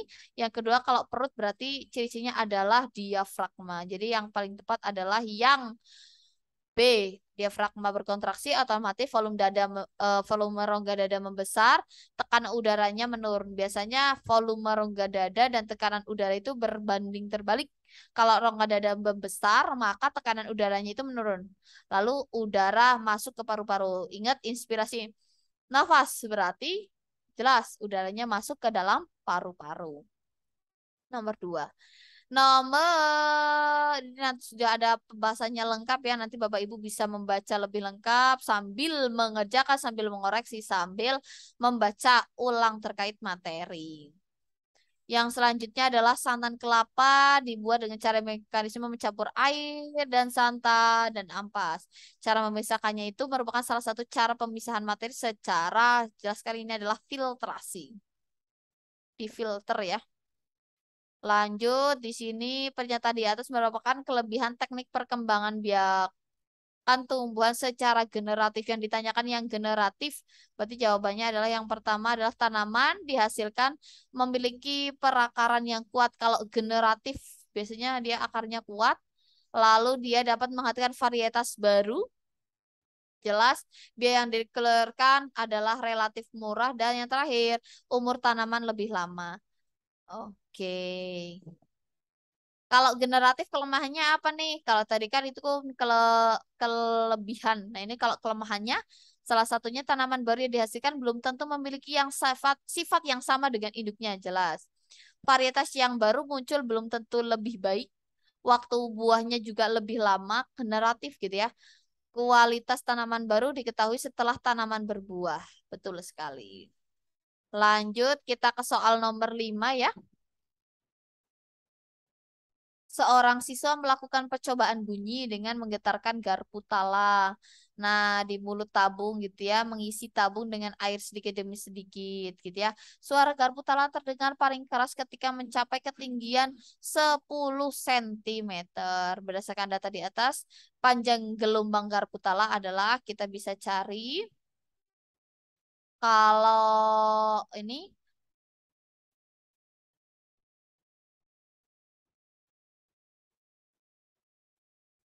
yang paling tepat adalah D, 360. Nanti pembahasan secara lengkapnya akan kita share. Lanjut ke soal nomor 6.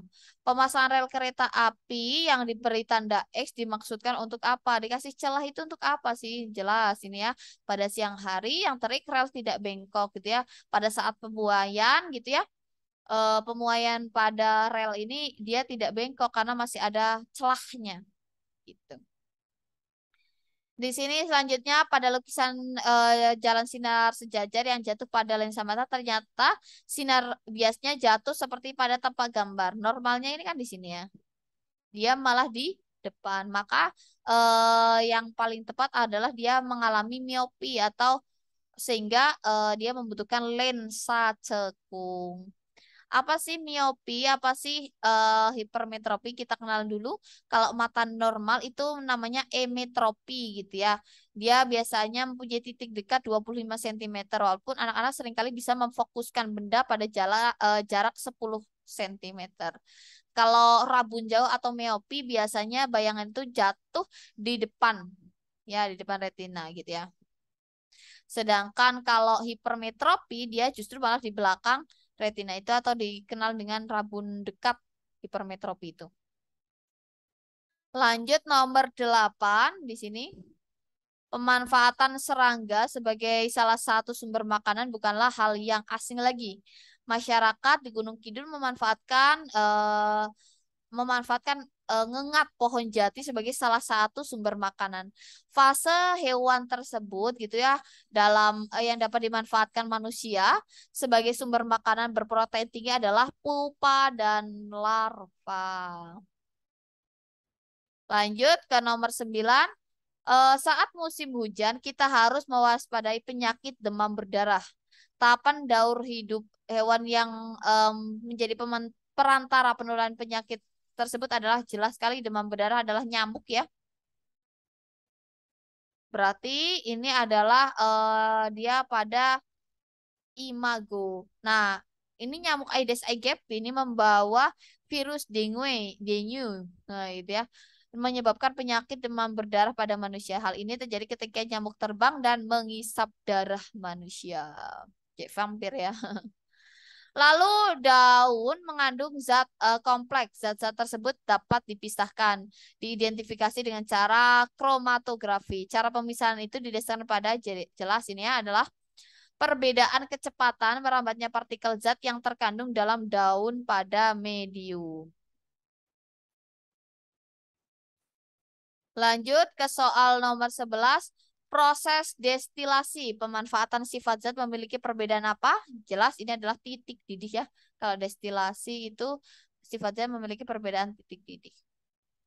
Lalu menganalisis keterkaitan konsep sains dengan teknologi, lingkungan, dan masyarakat mengurangi sampah dengan cara membakarnya. Bukan merupakan solusi yang baik karena jelas ini adalah menghindari polusi udara.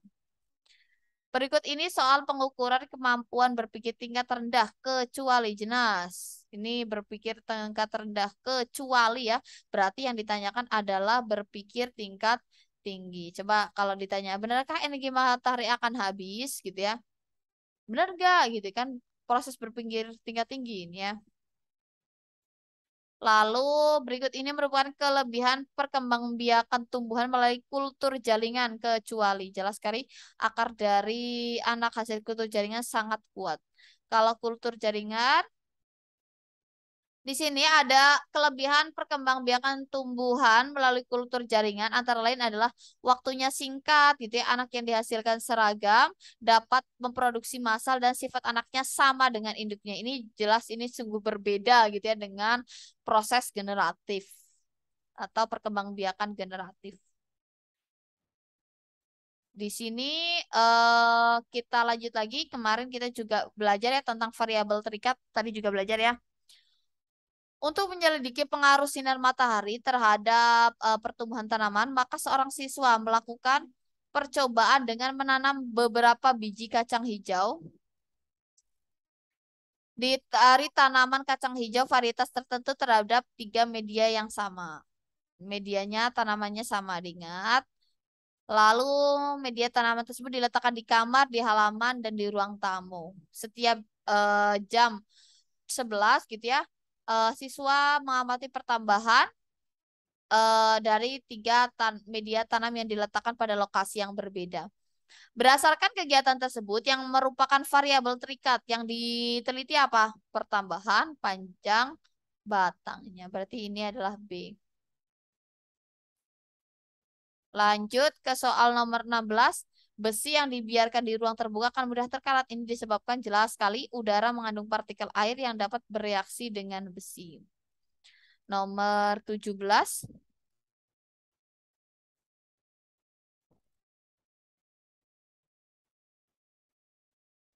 Contoh peristiwa berikut yang merupakan penerapan konsep sains kaitannya dengan teknologi, lingkungan, dan masyarakat adalah jelas penggunaan pompa air sebagai sarana irigasi yang di persawahan bagi petani. Lalu nomor 18, Pak Prajana sedang berada di mobil angkutan yang sedang melaju.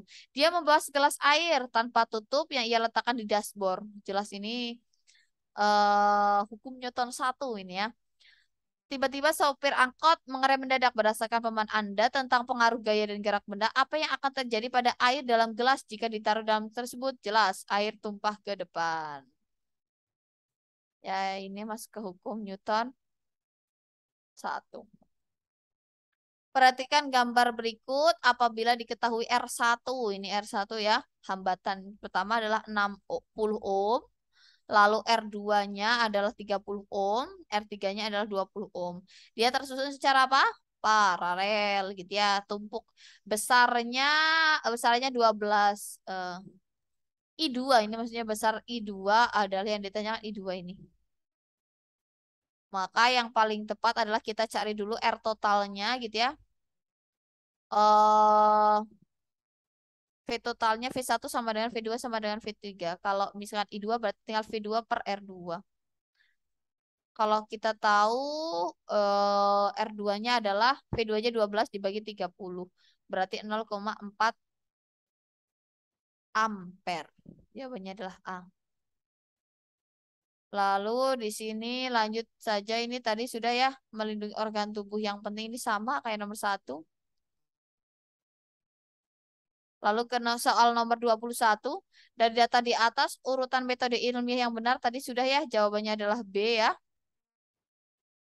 Ini juga sudah tadi variabel bebas pada penelitian. Jelas sekali ini adalah suhu.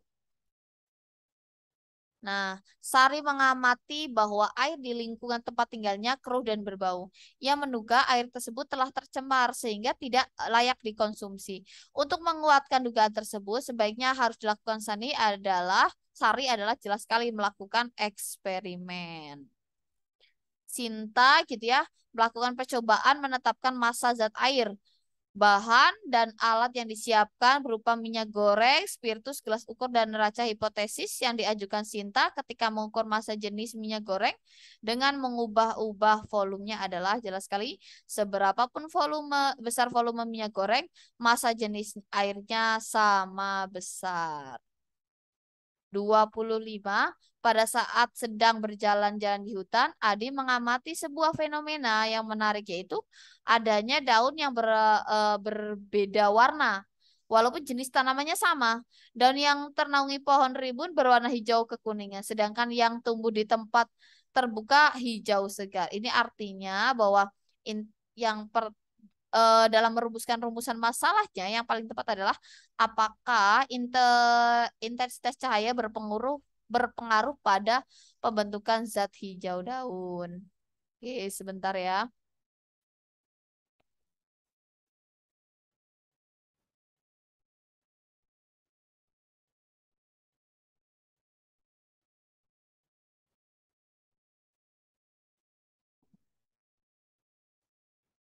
Oke, kita lanjutkan 26. Segala susu dibiarkan di atas meja. Keesokan harinya telah menjadi masam. Masamnya susu ini termasuk dalam sifat jelas sekali. Ini bukan ya, masam ini bukan yang A, tapi kimia. Yang betul adalah yang D. Ini bukan yang A, tapi yang D. Kimia ya, karena terwujudnya zat baru rasanya masam. Salah. Lanjut ke soal 27. Daun mengandung zat kompleks. Zat tersebut dapat dipisahkan, diidentifikasi dengan cara kromatografi. Cara pemisahan ini didasarkan pada jelas sekali ini adalah perbedaan kecepatan merambat partikel zat yang terkandung dalam daun pada medium. Lalu 28 sifat senyawa ditunjukkan oleh nomor. Ini adalah yang termasuk senyawa dapat diuraikan menjadi bagian lain yang lebih sederhana. Lalu terbentuk dari dua zat atau lebih dengan perbandingan massa yang tetap. Lalu di sini air diisi dalam air di sini air diisi dalam plastik ditaruh dalam bejana. Dalam bejana ditaruh garam dengan banyak dan es akhirnya air dalam plastik menjadi beku. Kenapa air dalam plastik membeku? Ini jelas ya, karena air melepas kalor. Nomor 30, di antara data di atas yang termasuk contoh senyawa adalah 2 dan 3 ya, air cuka dan aki.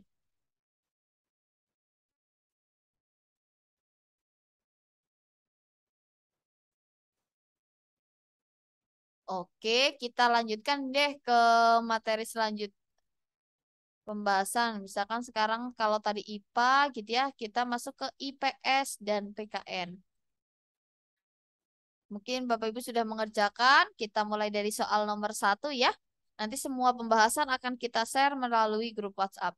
Manusia berinteraksi dengan yang lainnya. Keterjalinan membentuk hubungan timbal balik yang saling menguntungkan. Jelas. Sosial ya, timbal balik yang saling menguntungkan.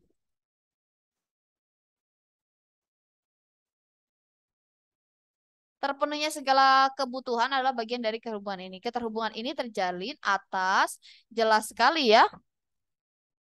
Ini adalah asas sosialitas. Lanjut. Kemampuan manusia bersosialisasi.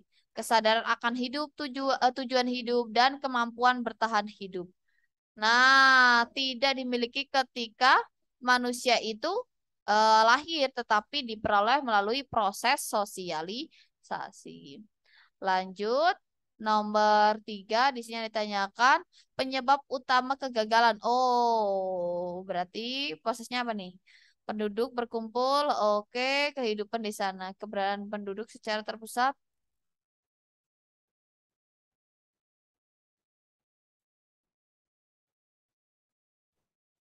Oh, ini ya, kemiskinan bertambah, jumlah kriminalitas meningkat, gitu ya.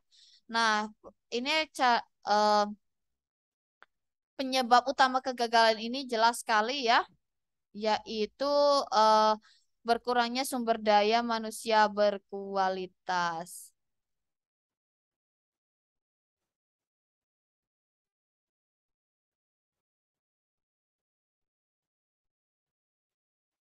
Lanjut ke nomor 4. Kebutuhan akan memenuhi sandang, pangan, papan menjadi daya dorong yang kuat bagi setiap orang yang memiliki tempat tinggal. Memilih tempat tinggal. Sebagian besar dari mereka mencari tempat tinggal yang memenuhi kebutuhan primer dalam jangka waktu yang lama. Dengan demikian yang memilih pemukiman didasarkan atas jelas dekat dengan lahan-lahan garapan. Nomor 5. Tekanan ke atas dari magma, gerak lempeng, dan energi berkumpul dapat menekankan lapisan kulit bumi sehingga terjadi pergeseran kulit bumi merupakan gejala jelas ini adalah seisme ya. Seisme jelas pembentukan muka bumi di mana dalam prosesnya menyebabkan munculnya cekungan atau retakan pada permukaan bumi. Lanjut nomor 6. Waktu, ruang, dan peristiwa adalah tiga dimensi yang satu sama lainnya saling berhubungan. Di sini ketiga dimensi tersebut berkaitan dalam kehidupan manusia. Nah, kesatuan tiga dimensi waktu, ruang, dan peristiwa berkaitan dengan manusia dalam sejarah memberi pengertian bahwa sejarah adalah peristiwa yang terjadi pada kurun waktu tertentu. Lalu nomor 7, unsur waktu dalam sejarah adalah sangat penting dalam arti kelangsungan dan perubahan. Waktu menjadi bagian dari sejarah sebagai identitas sebuah peristiwa terjadi. Peristiwa dalam sejarah akan berulang dengan perbedaan pada waktu yang berlangsung. Hal yang menunjukkan bahwa waktu dalam sejarah ialah waktu yang lalu. Ya, jelas ya, sejarah itu adalah waktu yang lalu. Lalu nomor 8. Hakikat sejarah ialah kelangsungan dalam perubahan dalam dimensi waktu, ruang, dan manusia yang berwujud pada peristiwa yang terjadi. Peristiwa yang tercatat dalam sejarah seringkali menjadi bagian dari penelitian. Karena itu, isu utama dalam penelitian objek studi sejarah adalah mengenai jelas objektivitas dan subjektivitas dari sejarah itu sendiri. Lanjut, nomor 9. Sejarah menyimpan banyak peristiwa.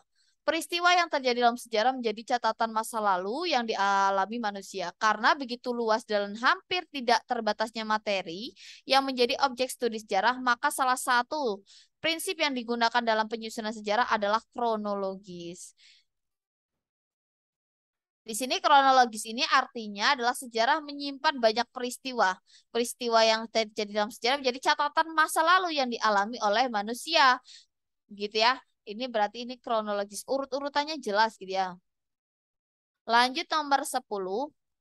Manusia saling berinteraksi satu sama lain. Hubungan ini menjadi bagian yang tidak dapat dipisahkan.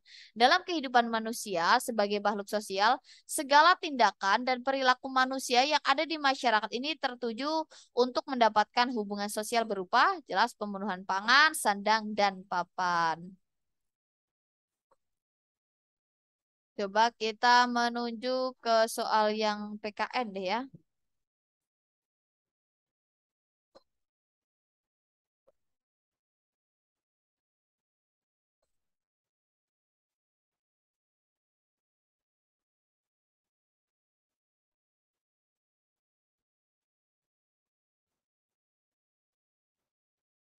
Oke. Saat sering terjadi pelanggaran HAM, gitu ya, saat sini sering sekali terjadi pelanggaran HAM dan bentuk tindak kekerasan yang menimpa para pelajar.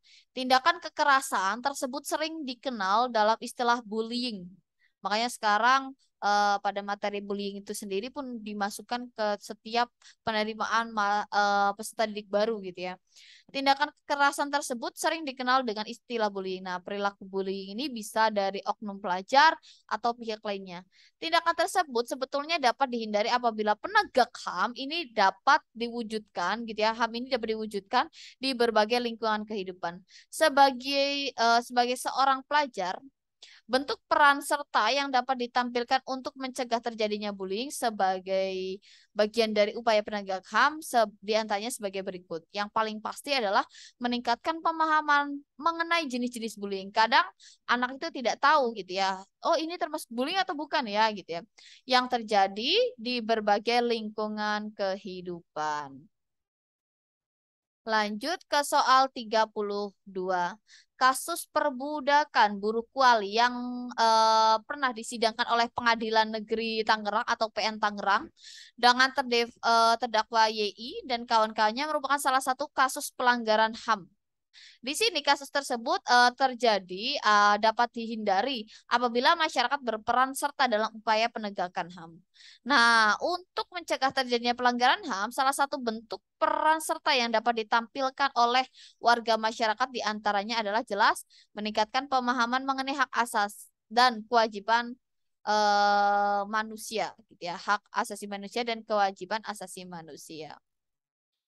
Lanjut nomor 33. Pada dasarnya gitu ya upaya memajukan penghormatan penegakan hak asasi manusia sering mengalami kendala-kendala dalam pelaksanaannya. Hal tersebut disebabkan karena penegakan HAM ini masih bersifat parsial atau berdiri sendiri. Untuk itu dibutuhkan peran serta segenap komponen bangsa yaitu masyarakat dan pemerintah. Yang ditanyakan adalah di sini berkaitan dengan bagaimana hubungan peran pemerintah dan masyarakat dan upaya pengakuan, penghormatan dan penegakan HAM. Jelas sekali, ini yang paling tepat adalah pemerintah bertindak sebagai regulator pembuat kebijakan penegak HAM. Sedangkan masyarakat ini mendukung dengan tetap bersifat kritis kebijakan pemerintah tersebut dalam proses penegakan HAM. Itu. Coba kita lanjut ke soal nomor berapa deh? Nomor 37. Perhatikan perwujudan Kepulauan Nusantara di bawah ini, bahwa ancaman terhadap suatu daerah hakikatnya merupakan ancaman bagi seluruh bangsa dan negara. Bahwa tiap warga negara mempunyai hak dan kewajiban yang sama di dalam pembelaan negara. Dua pengertian dan dua pernyataan di atas merupakan wujud dari jelas Kepulauan Nusantara sebagai satu kesatuan pertahanan dan keamanan. Lanjut ke nomor 38. Sebagai warga negara Indonesia, kita sudah tidak asing lagi dengan slogan Bhinneka Tunggal Ika. Slogan yang merupakan prinsip dari pandangan hidup negara kita, terdapat kemajemukan suku-suku yang ada di dalamnya. Berdasarkan hal tersebut, fungsi dari semboyan Bhinneka Tunggal Ika adalah menjadi landasan mewujudkan persatuan dan kesatuan bangsa Indonesia. 39. Di sini Indonesia memiliki keanekaragaman gitu ya, sosial, budaya, adat istiadat, kesenian dan sebagainya. Yang ditanyakan di sini adalah salah satu arti penting sikap perilaku menjunjung tinggi terciptanya persatuan dan kesatuan adalah jelas menjadikan perbedaan dalam kehidupan bangsa bernegara sebagai faktor penunjang keberhasilan pembangunan. Satu lagi deh ya, sebagai akhir kita ambil soal nomor 50 coba. Moral memiliki arti sangat luas gitu ya. Ada yang menyatakan bahwa moral adalah kesusilaan berkaitan dengan benar, salah, baik ataupun buruk. Moral pada prinsipnya sebagai perangkat pengaturan kehidupan bermasyarakat. Nah, di sini Pak yang paling tepat adalah perilaku yang sesuai dengan moral. Kelompok sosial juga berarti tata cara, kebiasaan, adat istiadat yang telah terjadi dalam kebiasaan sebagai budaya. Oke, mungkin itu yang bisa disampaikan. Wah, luar biasa ini 2 jam. Mungkin Bapak Ibu sudah sangat jelas. Apabila ada yang mau ditanyakan, silakan ditanyakan. Oke, sedikit informasi ini adalah pertemuan teknis kedua dan ketiga ya. Artinya ini adalah pertemuan terakhir. Mungkin Bapak Ibu ada yang mau ditanyakan, nanti bisa ditanyakan melalui grup WhatsApp, masih kita layani, walaupun nanti mungkin Vika sudah selesai gitu ya. Adapun pertanyaan yang mau ditanyakan sekarang, boleh. Kasih waktu, masih ada waktu 5 menit. Materinya saya ingatkan kembali, materinya memang cukup banyak. Silakan nanti Bapak Ibu pelajari. Apabila ada yang ditanyakan, silakan ditanyakan. Lalu pelajarinya istilahnya terkonsep. Artinya misalkan hari ini belajar pedagogik, besok pedagogik dulu. Sudah selesai pedagogik, baru dilanjutkan ke teknis 1, teknis 2, teknis 3, sampai teknis 4. Dan teknis 5. Nanti artinya teknis 5 itu mata pelajarannya kan ada 5 bab ya, ada 5 matpel mata pelajaran. Nanti bisa belajar terkonsep artinya satu hari mungkin cukup dengan satu pelajaran saja. Jadi manfaatkan waktu, bisa ambil waktu senggang Bapak Ibu sekalian, misalkan habis subuh gitu ya, masih fresh, belum kalau pulang sekolah kan mungkin sudah capek, tugas sekolah sudah menumpuk gitu ya. Kadang kalau mau buka di sekolah kadang aduh udah nggak sempet banget gitu ya. Nanti bisa diakali dengan misalkan habis subuh dibaca misalkan 15 sampai 30 menit cukup, nanti bisa dilanjutkan di hari selanjutnya. Oke, mungkin itu saja ya. Tidak ada pertanyaan. Semuanya sudah sangat jelas ya. Sukses untuk Bapak Ibu sekalian. Saya doakan semoga Bapak Ibu eh ya betul. Semua itu nanti diujikan dalam satu hari. Tapi jumlah soalnya ini tidak apa ya, tidak merata. Artinya betul Kak Wiwi, diujikan satu hari, nanti jumlah pedagogiknya, jumlah misalkan matematikanya, bahasa Indonesianya gitu, eh, jumlahnya berbeda. Tapi dijadikan satu hari dan dalam satu sesi. Tidak dibagi dalam kelompok-kelompok soal. Jadi dijadikan 100 soal. Seret, ngerjain 100 soal gitu. Jadi nanti dicampur, tidak dikelompok-kelompokkan. Makanya harus benar-benar paham, oh ini materi ini gitu ya. Itu harus ingat.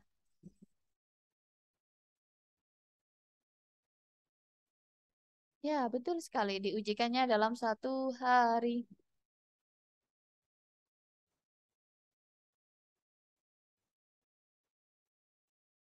Oke, ada pertanyaan lain? Tidak? Ya. Oke, kalau tidak ada yang bertanya lagi, kita cukupkan saja.